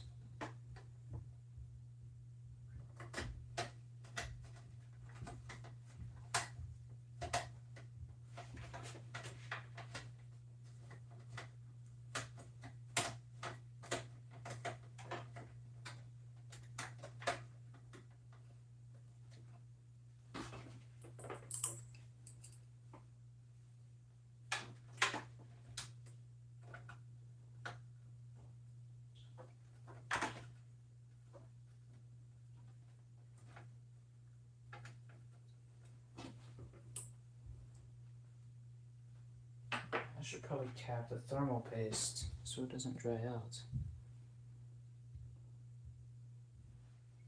Forgot about that.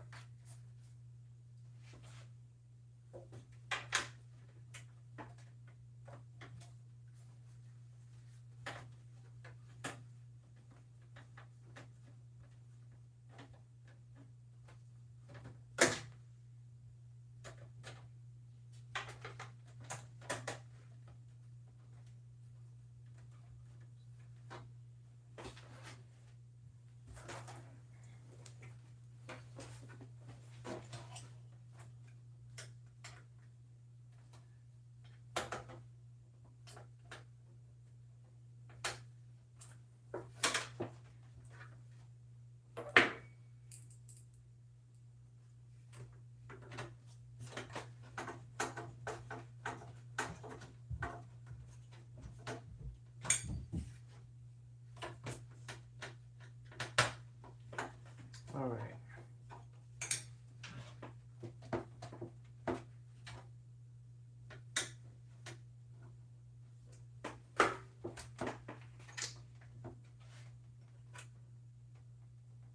Now we've got the motherboard properly aligned.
All right.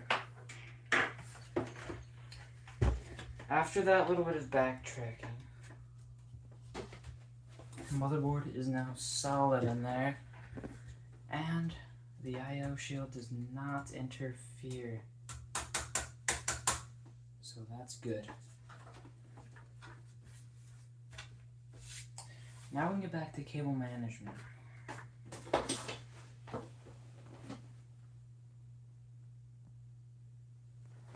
Let's get this going. Okay.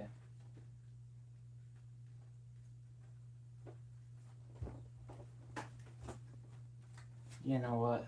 I was looking at the case for the front panel headers orientation. I should have been looking at the motherboard manual.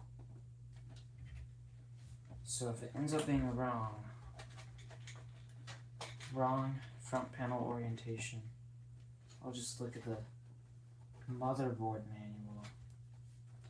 That will be able to tell me the exact front panel.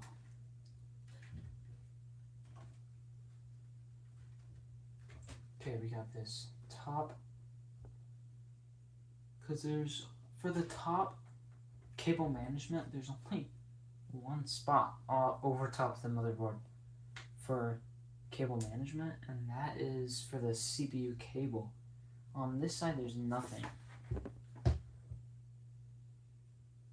but that's okay.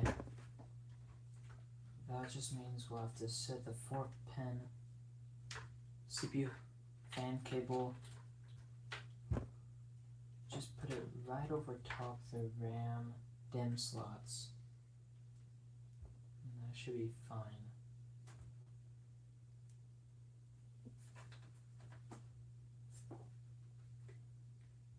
Okay.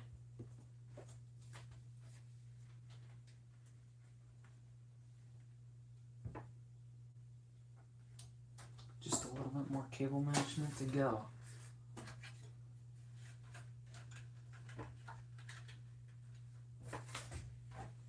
Come back to the back side. It's looking a bit janky back here. Definitely gonna need some more twist ties, zip ties.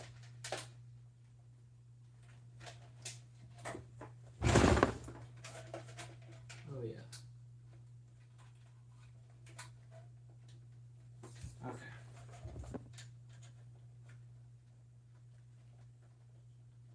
We can just bundle this here.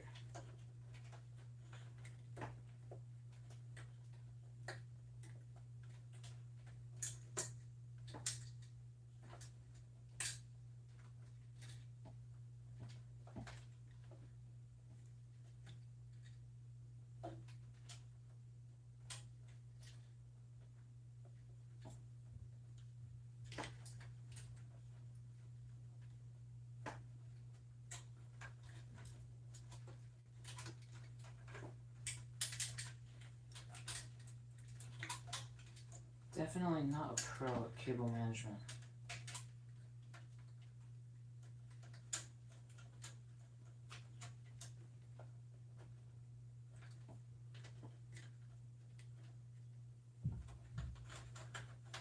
That's for sure.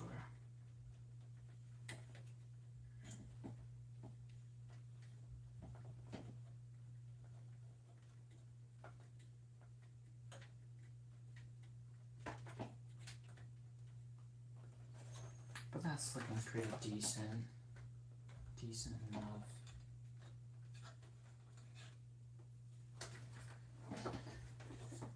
For the CPU.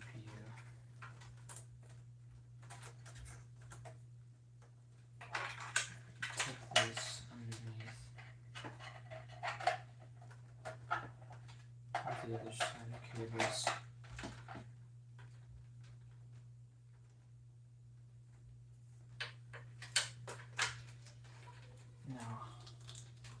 I'm going to want just one cable bundle coming down here on this side.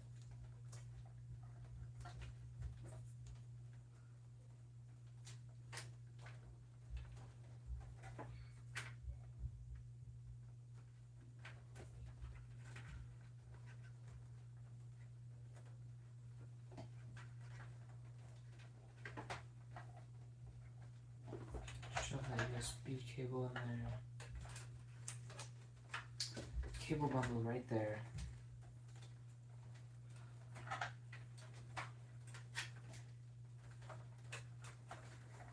Definitely not Dan Camino style. Definitely not Dan Camino level of cable management. But this will work.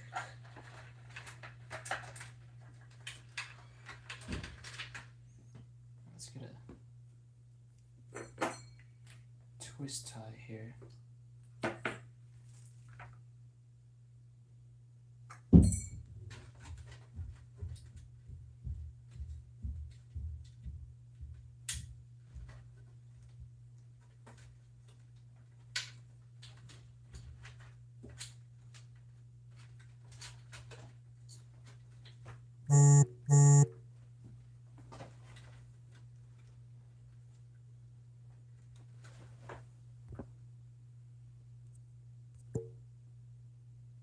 Where's chat?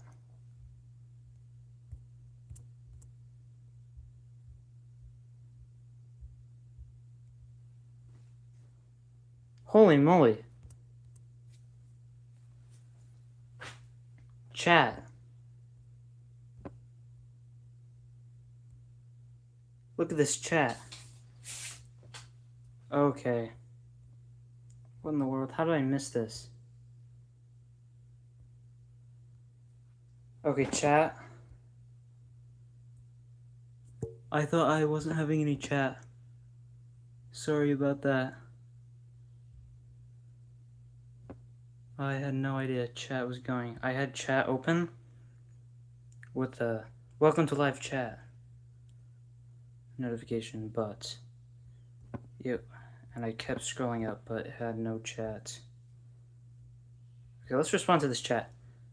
Bacon Bit Builder says hello. Hello to you too. Star B8Z9W says play Minecraft. Yes, I will play Minecraft. I have a revisiting Minecraft SMP video coming up when I get back from Oklahoma. And then additionally, I am planning a collab, possibly, with Withered. And I'm going to do an SMP series. I'll host the Minecraft server on my own PC.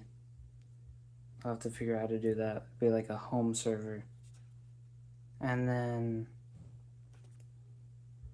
yeah, it will be good content for the channel. BIXS_X says, yo. Moltage says hello. What CPU do you and GPU? We've got the Ryzen 5 3400G and the no GPU for this build. It's a at-home. Okay. Yeah, my camera angle and placement is bad. I don't actually have a camera. I just have my phone. I definitely am not really have all the streaming stuff. I think I would do better doing a stream of my screen using OBS Studio. I was originally planning on doing a stream on my PC, but with my phone, I have like a 1080p 30 FPS webcam, which is it's not very good. I could connect my phone, but it turns down the quality a lot. I was gonna use Prism Live Studio, but that doesn't quite work.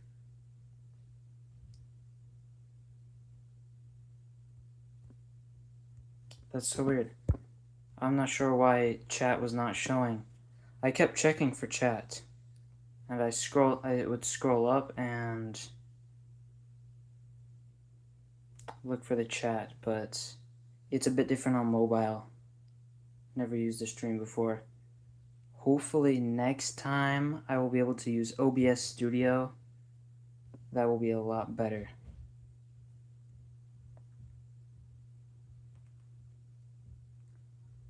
What CPU do you and GPU?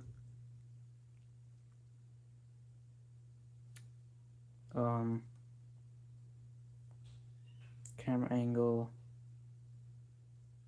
Yeah, sorry about not replying to chat. I thought chat was dead. It turns out I just had to dig a little deeper. Okay, and then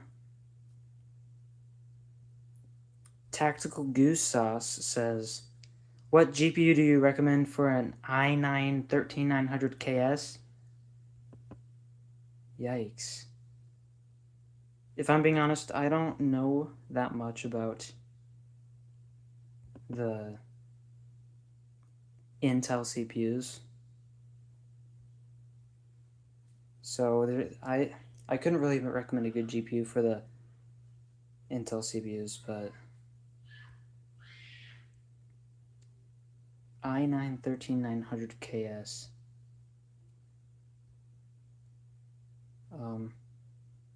Yeah, I wouldn't be able to give you a good recommendation. I don't know anything about Intel CPUs. Should I learn more? It took me a while to learn more about AMD GPUs. I was mostly just NVIDIA. And then I went from NVIDIA to AMD. after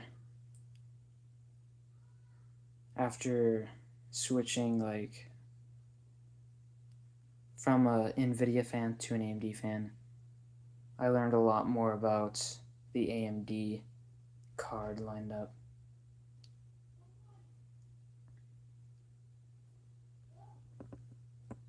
So maybe I will start to learn about Intel CPUs a little more, because Intel's making a comeback. Like AM5 has the longevity, like AM4's lasted 10 years, but Intel's definitely making a comeback. Yeah. I'm not sure why I could not see the stream. That was definitely weird. If I just wait for stream to go. Stream fades away on my UI, and then I scroll and I can see it now. I could not see it before. I even had settings set to live chat. All messages are visible, but I could not see that. Yeah, sorry chat. I'm definitely gonna have to do a much better stream next time. I'll use OBS Studio.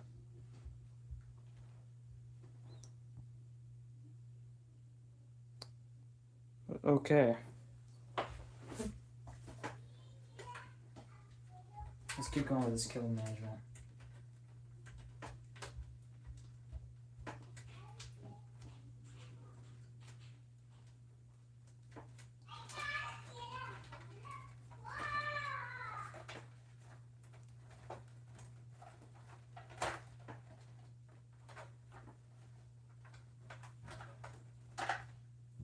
All right.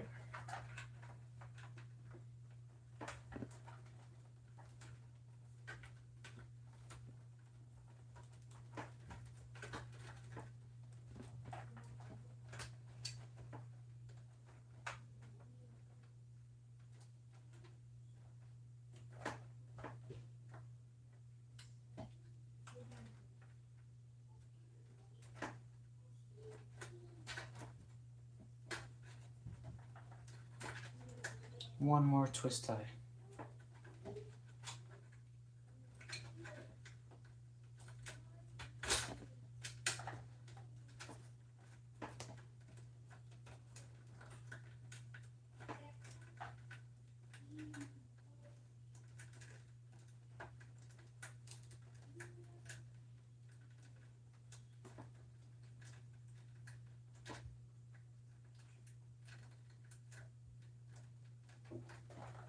Okay, cable management is officially done.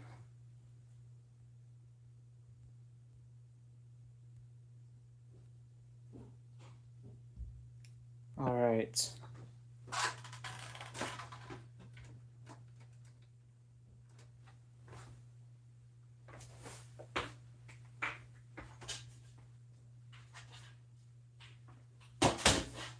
Let's get the back panel installed now. Man, I totally thought that chat was dead. Turns out I just could not see chat. That was too bad. I definitely need to use OBS Studio rather than just native YouTube streaming. With a separate monitor,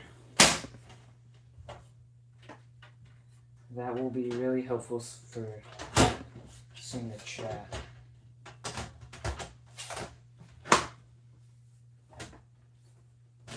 Alright.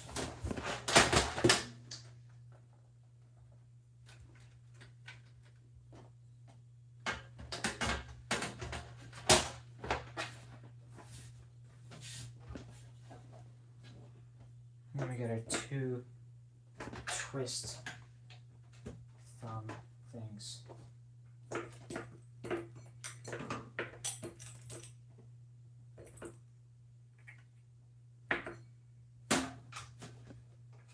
All right.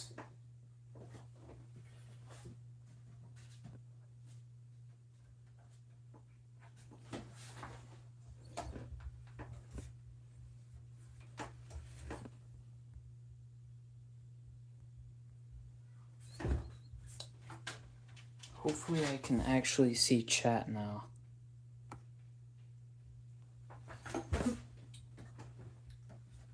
Look at that. Cable management is okay. Should we try and get this thing to boot now? Let's get this thing to boot.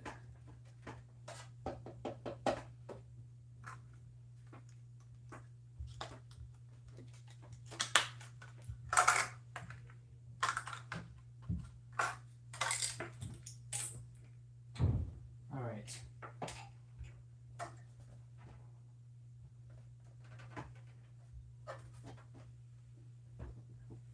Oh, look at that.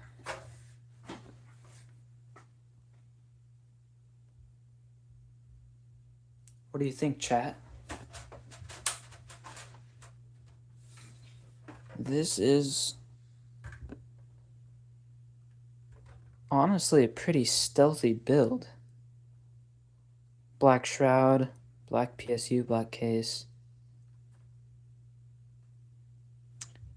Even the NVMe is pretty okay. Got the pure black non-ARGB fans. Just got all 4 slot covers for the PCIe slot covers.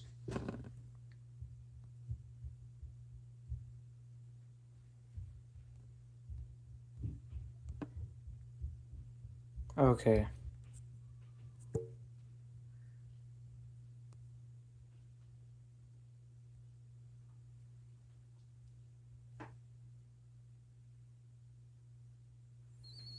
Alright, let's get this thing posting.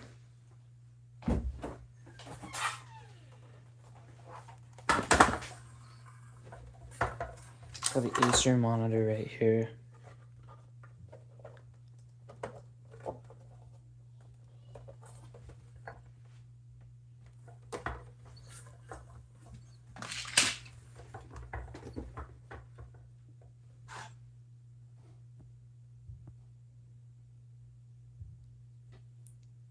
All right.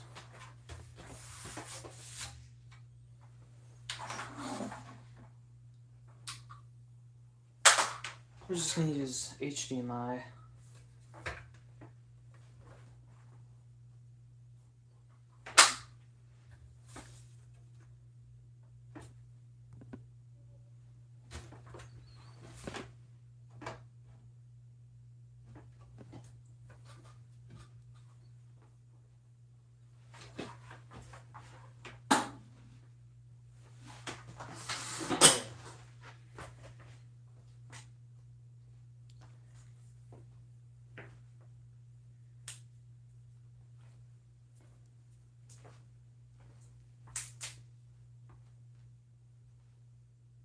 Let's get ourselves that HDMI cable.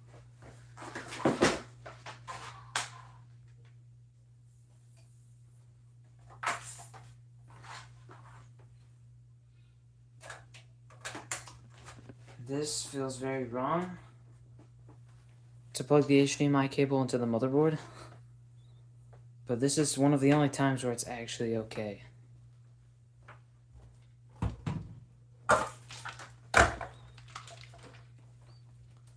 Just plug that into HDMI 1.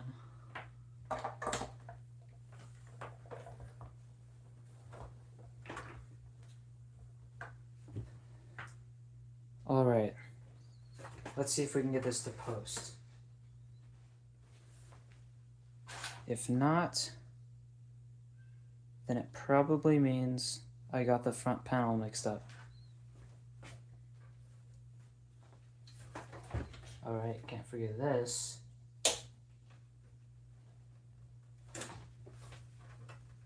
Alright.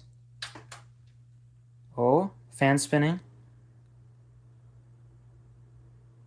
Fans are definitely working. Oh wait, I forgot my keyboard.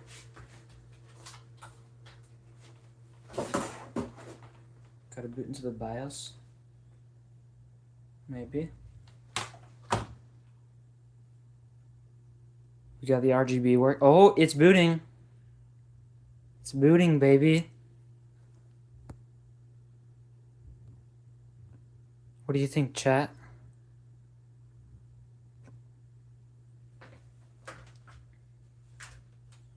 I'll just plug it in right here.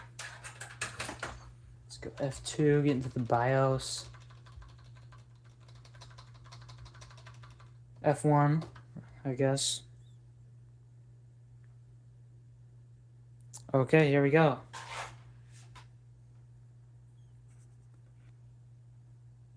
We got our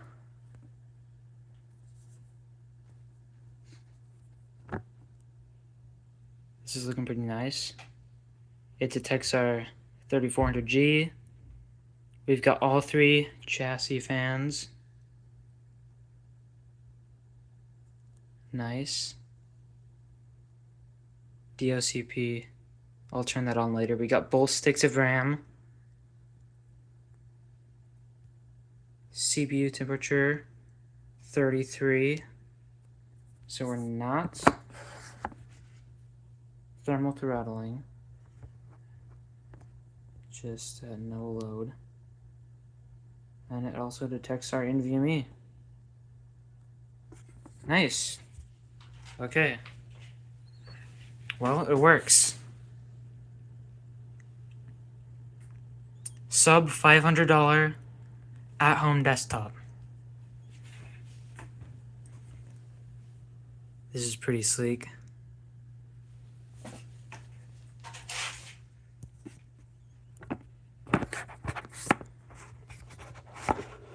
All right. Let's get that front panel on to see what it looks like with the glass front panel.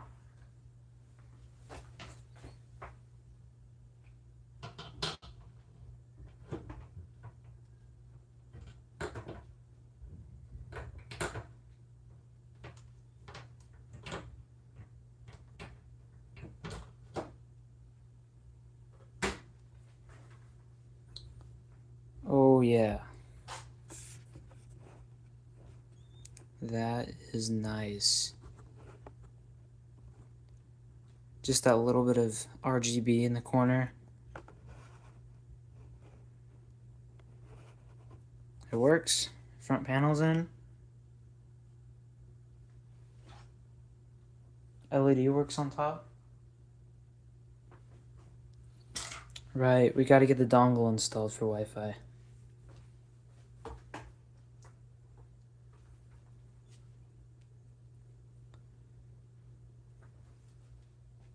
Can't forget that. This is not the dongle that came with the motherboard. This is a separate dongle.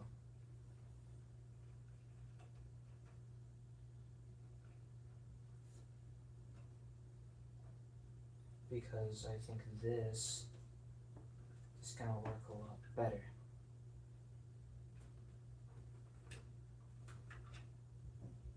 There we go.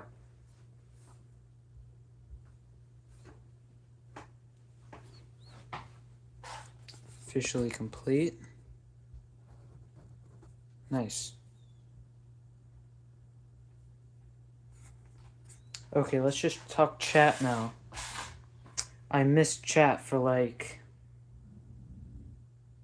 the first 2 hours and 20 minutes of stream. I missed chat. Formal apology to chat. I did not mean to miss the chat. I kept looking at chat and I was like, what's going on with chat? Why is chat not there? I honestly am not sure what happened, but chat was not showing. I had to scroll up more or something. And I finally found chat, which was there the whole time. So sorry to chat that I didn't respond. But I will try my best to respond now. Bacon Bit Builder says hello. Hello to you too, Bacon Bit Builder. Star B8Z9W says, play Minecraft. Yes, that's a very good idea. I do plan on playing Minecraft on my channel. I will do possibly a live stream, possibly just an SMP series where I actually make edited videos. I do have a cinematic video revisiting previous Minecraft SMPs that I've been on before. The good thing, if I do a live stream, I'll be using OBS Studio. So I'll have my PC monitors, and I'll actually be able to see chat a lot better than on my phone native YouTube streaming. Yes. Star BAZ9W says it'll be good content for the channel. Yes. Yes, I have a lot of more content. Definitely Minecraft. That's gotta be my #1 video game. Gotta get some Minecraft. It won't come till later this year though, but I do have some Minecraft planned for this channel. So later this year it'll come. I'll do some collabs with Withered, probably. Right. BIXX_X says, yo, what CPU do you and GPU? If you're talking about in this build, we've got the 3400G Ryzen 5. It's an APU. And because it's an APU, it's got the integrated graphics. So there's no GPU on this PC. It's not a gaming PC, it's not a workstation, it's just a simple at-home desktop, so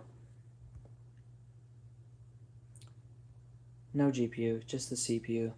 If you're talking about what CPU and GPU I have, I've got an NVIDIA, a Kaer NVIDIA GeForce RTX 2060, and I recently upgraded to a 5800 XT. So 5800 XT.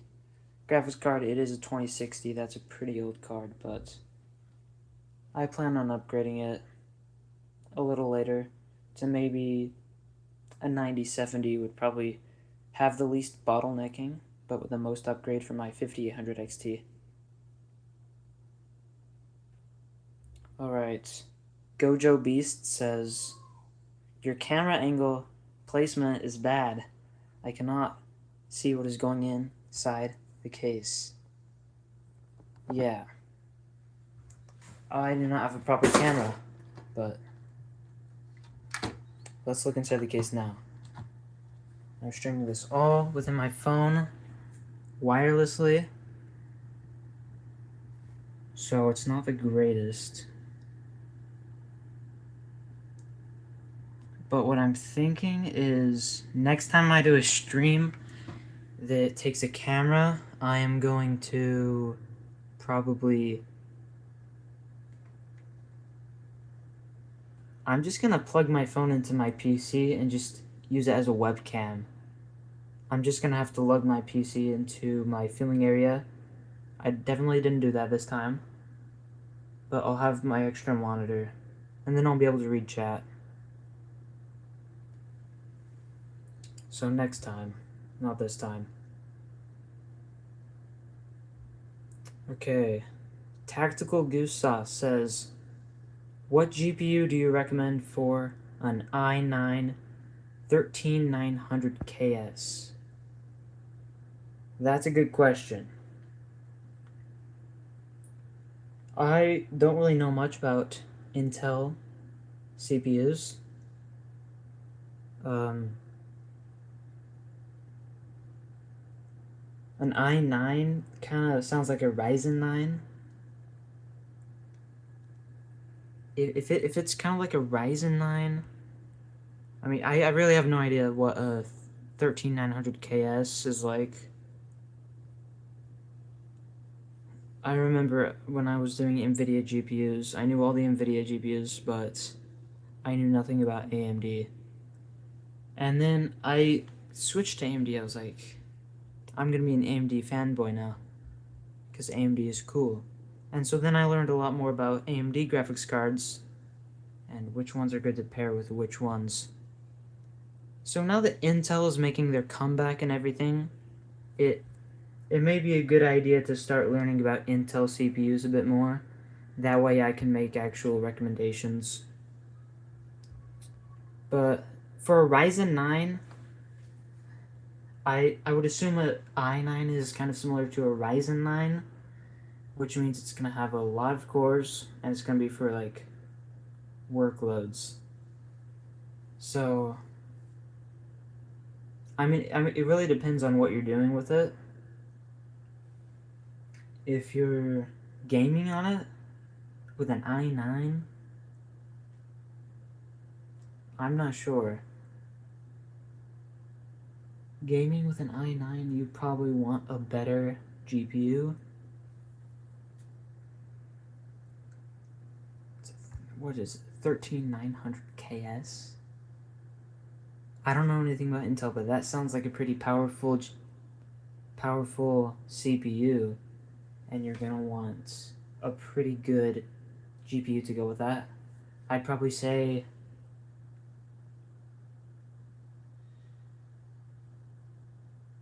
$9070 XT maybe, with an i9 13900 KS. I'm not sure. Probably a 9070 XT, if I had to guess. I'll have to learn more about the Intel CPU lineup, but a 9070 XT if you're going AMD, but if you're doing, like, if you want an NVIDIA card, a 5070 Ti then.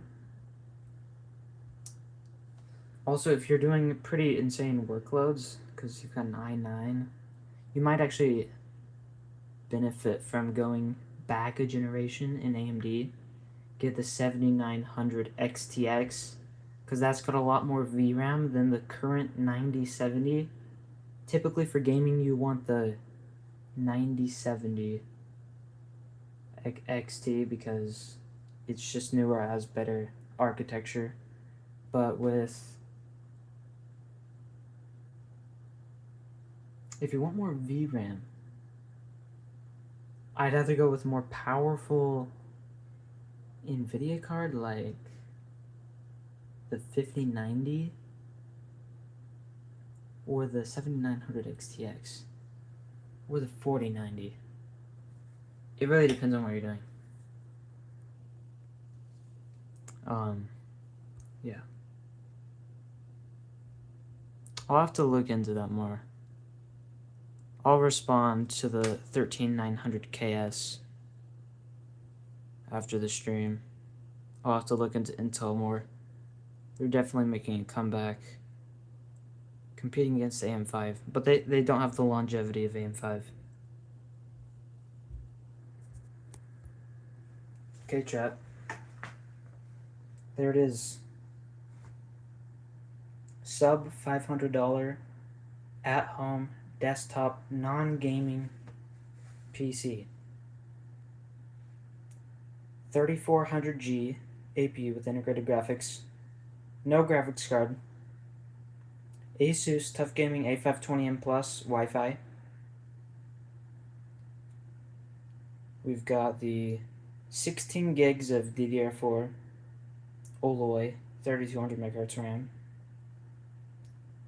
We've got the AMD Wraith Spire cooling the CPU. The case is the Antec NX200M. It's a pretty small footprint, but it had a little bit of issues, like with the PCI slot covers. It had 2 breakaways, which is definitely not what I would like to see, but it did come with the additional screw-in PCIe slot covers, which is totally fine. But it just seems like an unnecessary extra step. Okay. Far From the Reality says, congratulations on the PC. Thank you. Yes, now I have chat. You're the first chat. that I've been able to respond to in real time. All the others I missed. But yes, this PC is the very first PC I've built for someone. It's not my own PC.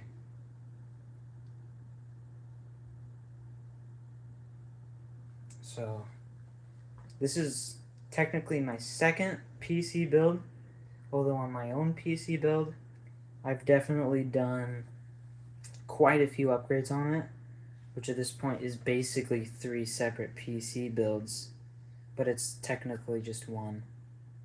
But this is officially my second PC build.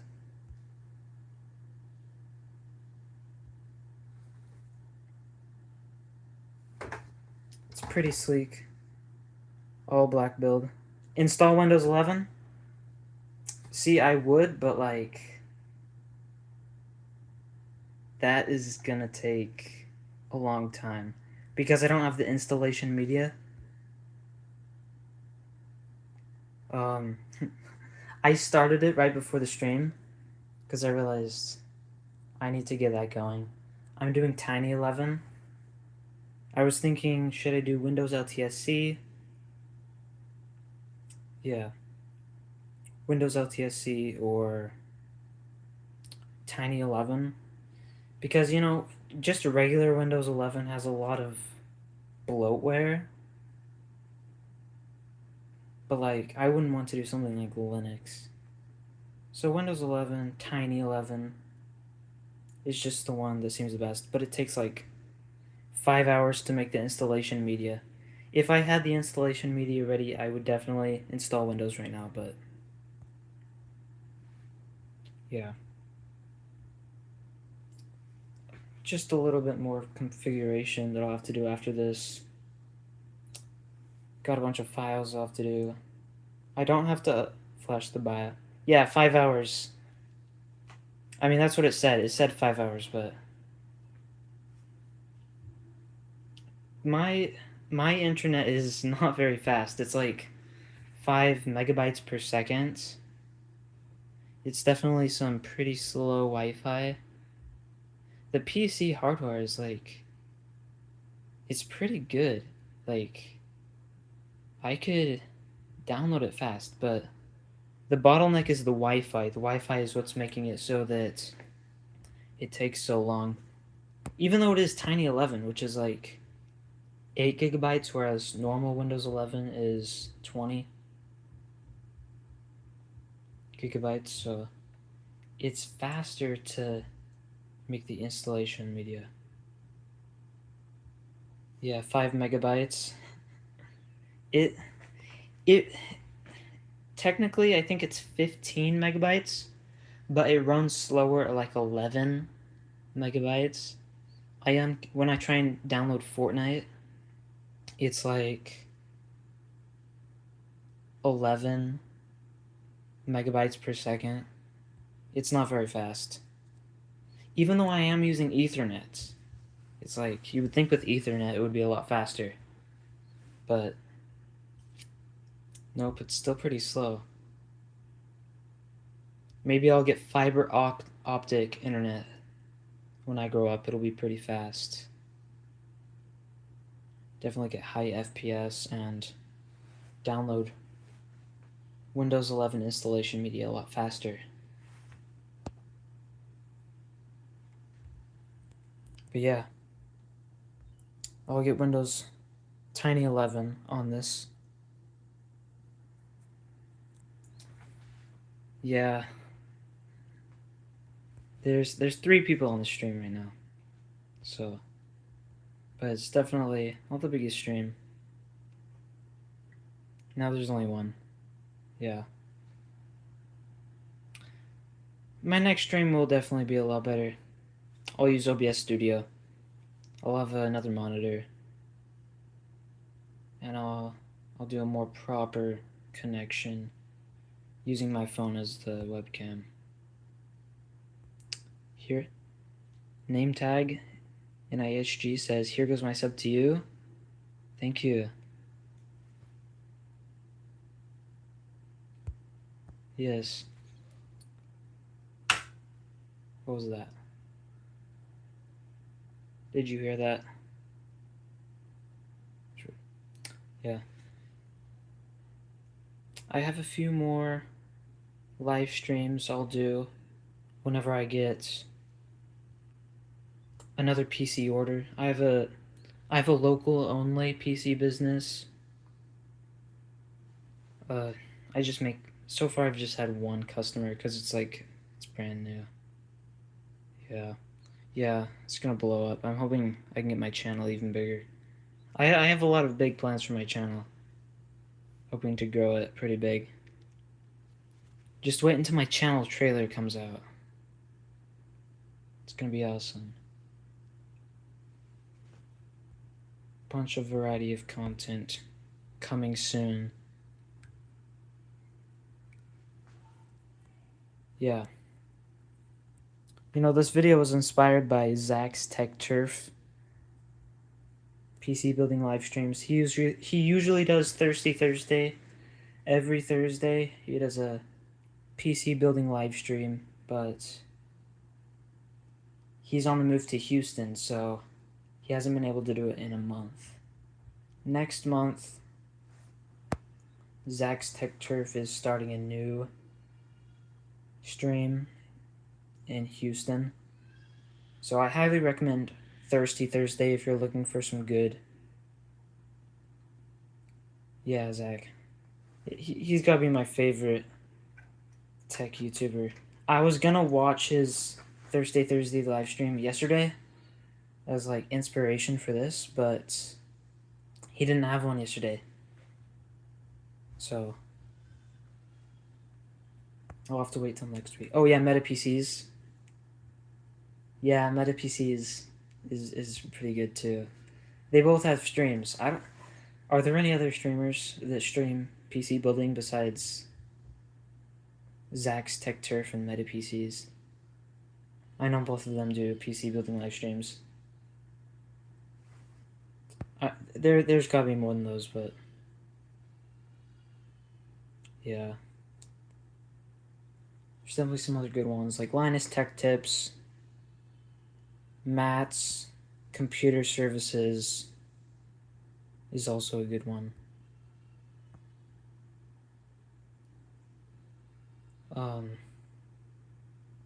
But the only two that do the PC building live streams, Zach Tech Turf and Meta PCs. But yeah.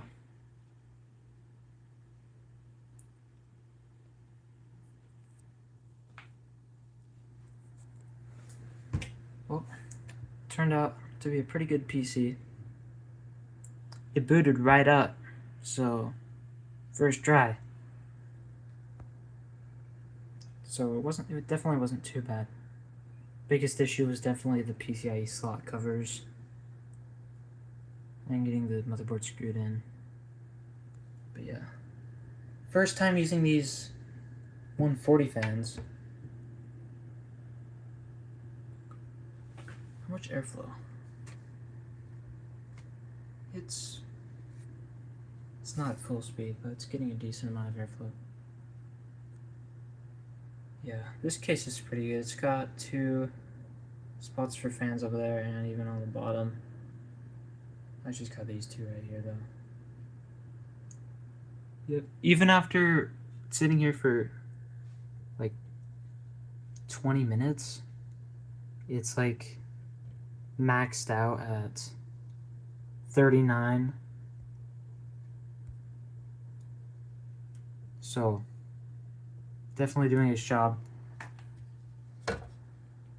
Especially if we close the front panel, it would do a lot better at cooling. How much is the PC case? It is $40. Well, $39.99. At least if you get it on Newegg. I tried getting this same PC case on Amazon, and I wasn't really able to get it on Amazon. It had like a version with ARGB fans. What are the specs? We've got Ryzen 5 3400G. That's an APU, so no graphics card. But that's fine because it's not a gaming PC, it's just a desktop. And then 95 watts AMD Wraith Spire cooling it. Motherboard is the Asus A520M Plus Wi-Fi Micro ATX. The RAM, we got 16 gigs of DDR4, 3200 megahertz Alloy RAM. NVMe, we got the not 1 terabyte, 512 gigabyte Gen 3 Silicon Power. The case is the Antec NX200M.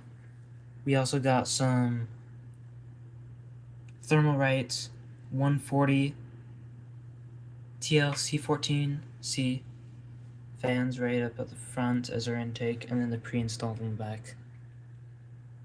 That's basically all the specs. Yeah. The case doesn't have any RGB. The motherboard is the only thing with the RGB. It's just a tiny, tiny little bit of RGB right there. There was a version. On Amazon, if you try and get this case, it's like there was 2 versions. There was this version, which is the one non-RGB fan, and then there was another version with the RGB, but it was like $150, which is absolutely insane. So I went over to Newegg, and Newegg has the case for $39.99, which is definitely a better price. Yeah, it does look like an office PC. I mean, if you look on the front though, look at that design. That's the part of it that makes it seem like actually kind of cool. Like, does that look like an office PC case? On the front, mesh. It's just plastic, but I think that's what kind of makes it more like a gaming PC case. It's definitely the best case that you could get for $40. The only other case that I would recommend for this price range would be the Cooler Master Q300L. It's a bit different. Side panel. The side panel is glass. When you have the glass side panel, I mean,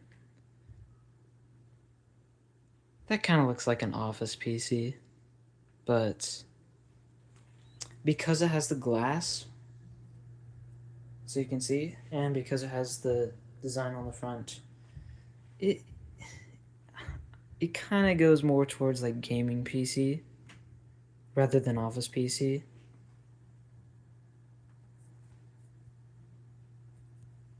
But yeah, like looking at it at this angle, there's like no RGB. It kind of looks just like a simple office PC, but it's a gaming PC case ish. It's not a gaming PC. It's just a simple at-home desktop. But it definitely has potential to be a gaming PC. All you gotta do is add a graphics card, and then you've got yourself a gaming PC. But yeah, that's basically it. I gotta take this 22 hours out to Oklahoma to deliver this to the customer.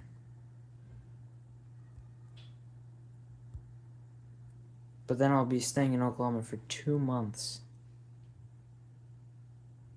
So I won't really have very many videos. I have one video scheduled to go public in June 20th. And I possibly could use this PC. I don't want to bring my PC out to Oklahoma because it's got the graphics card and the dual tower air cooler. And it's just like dual glass side panels, which is not something that I want to take out to Oklahoma. So I'm going to do this one instead.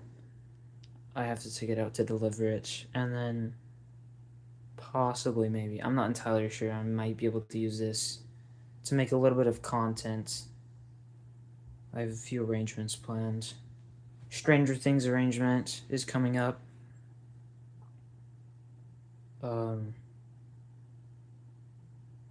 Maybe some messing around with OpenThasia, rather than, like, Sheet Music Boss.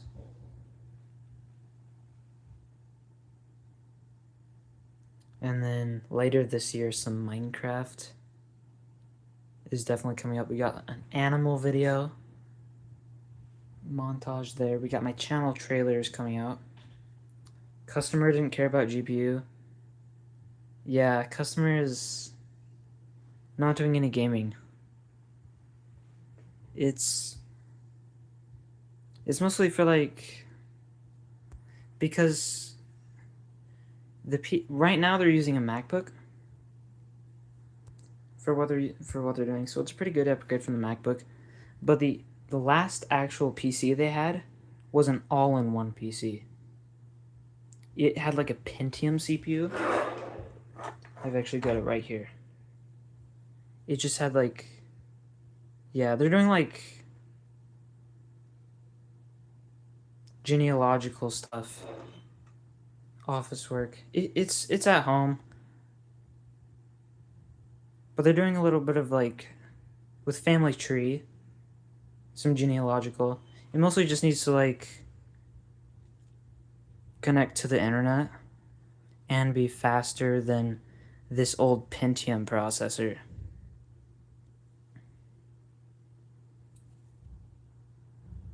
Yeah, just a little bit of at home. It won't be used too much, but they just wanted it to be fast. A little bit of multitasking, but not with like content creation or game development or playing games. It's just a little bit of connecting to the internet, organizing files around. They did ask me to transfer some files over here. They had a laptop with an M.2 drive, but it was not an NVMe. It was like an mSATA. So I had to get an adapter for that, and I'm going to transfer the files over to this PC. But yeah, I'll get Windows 11 on this, and then maybe a little bit of stress testing. I'll definitely have to set up some accounts. Yep. Well, this is basically the end of the stream, so I'm getting the stream now. Okay, see you guys.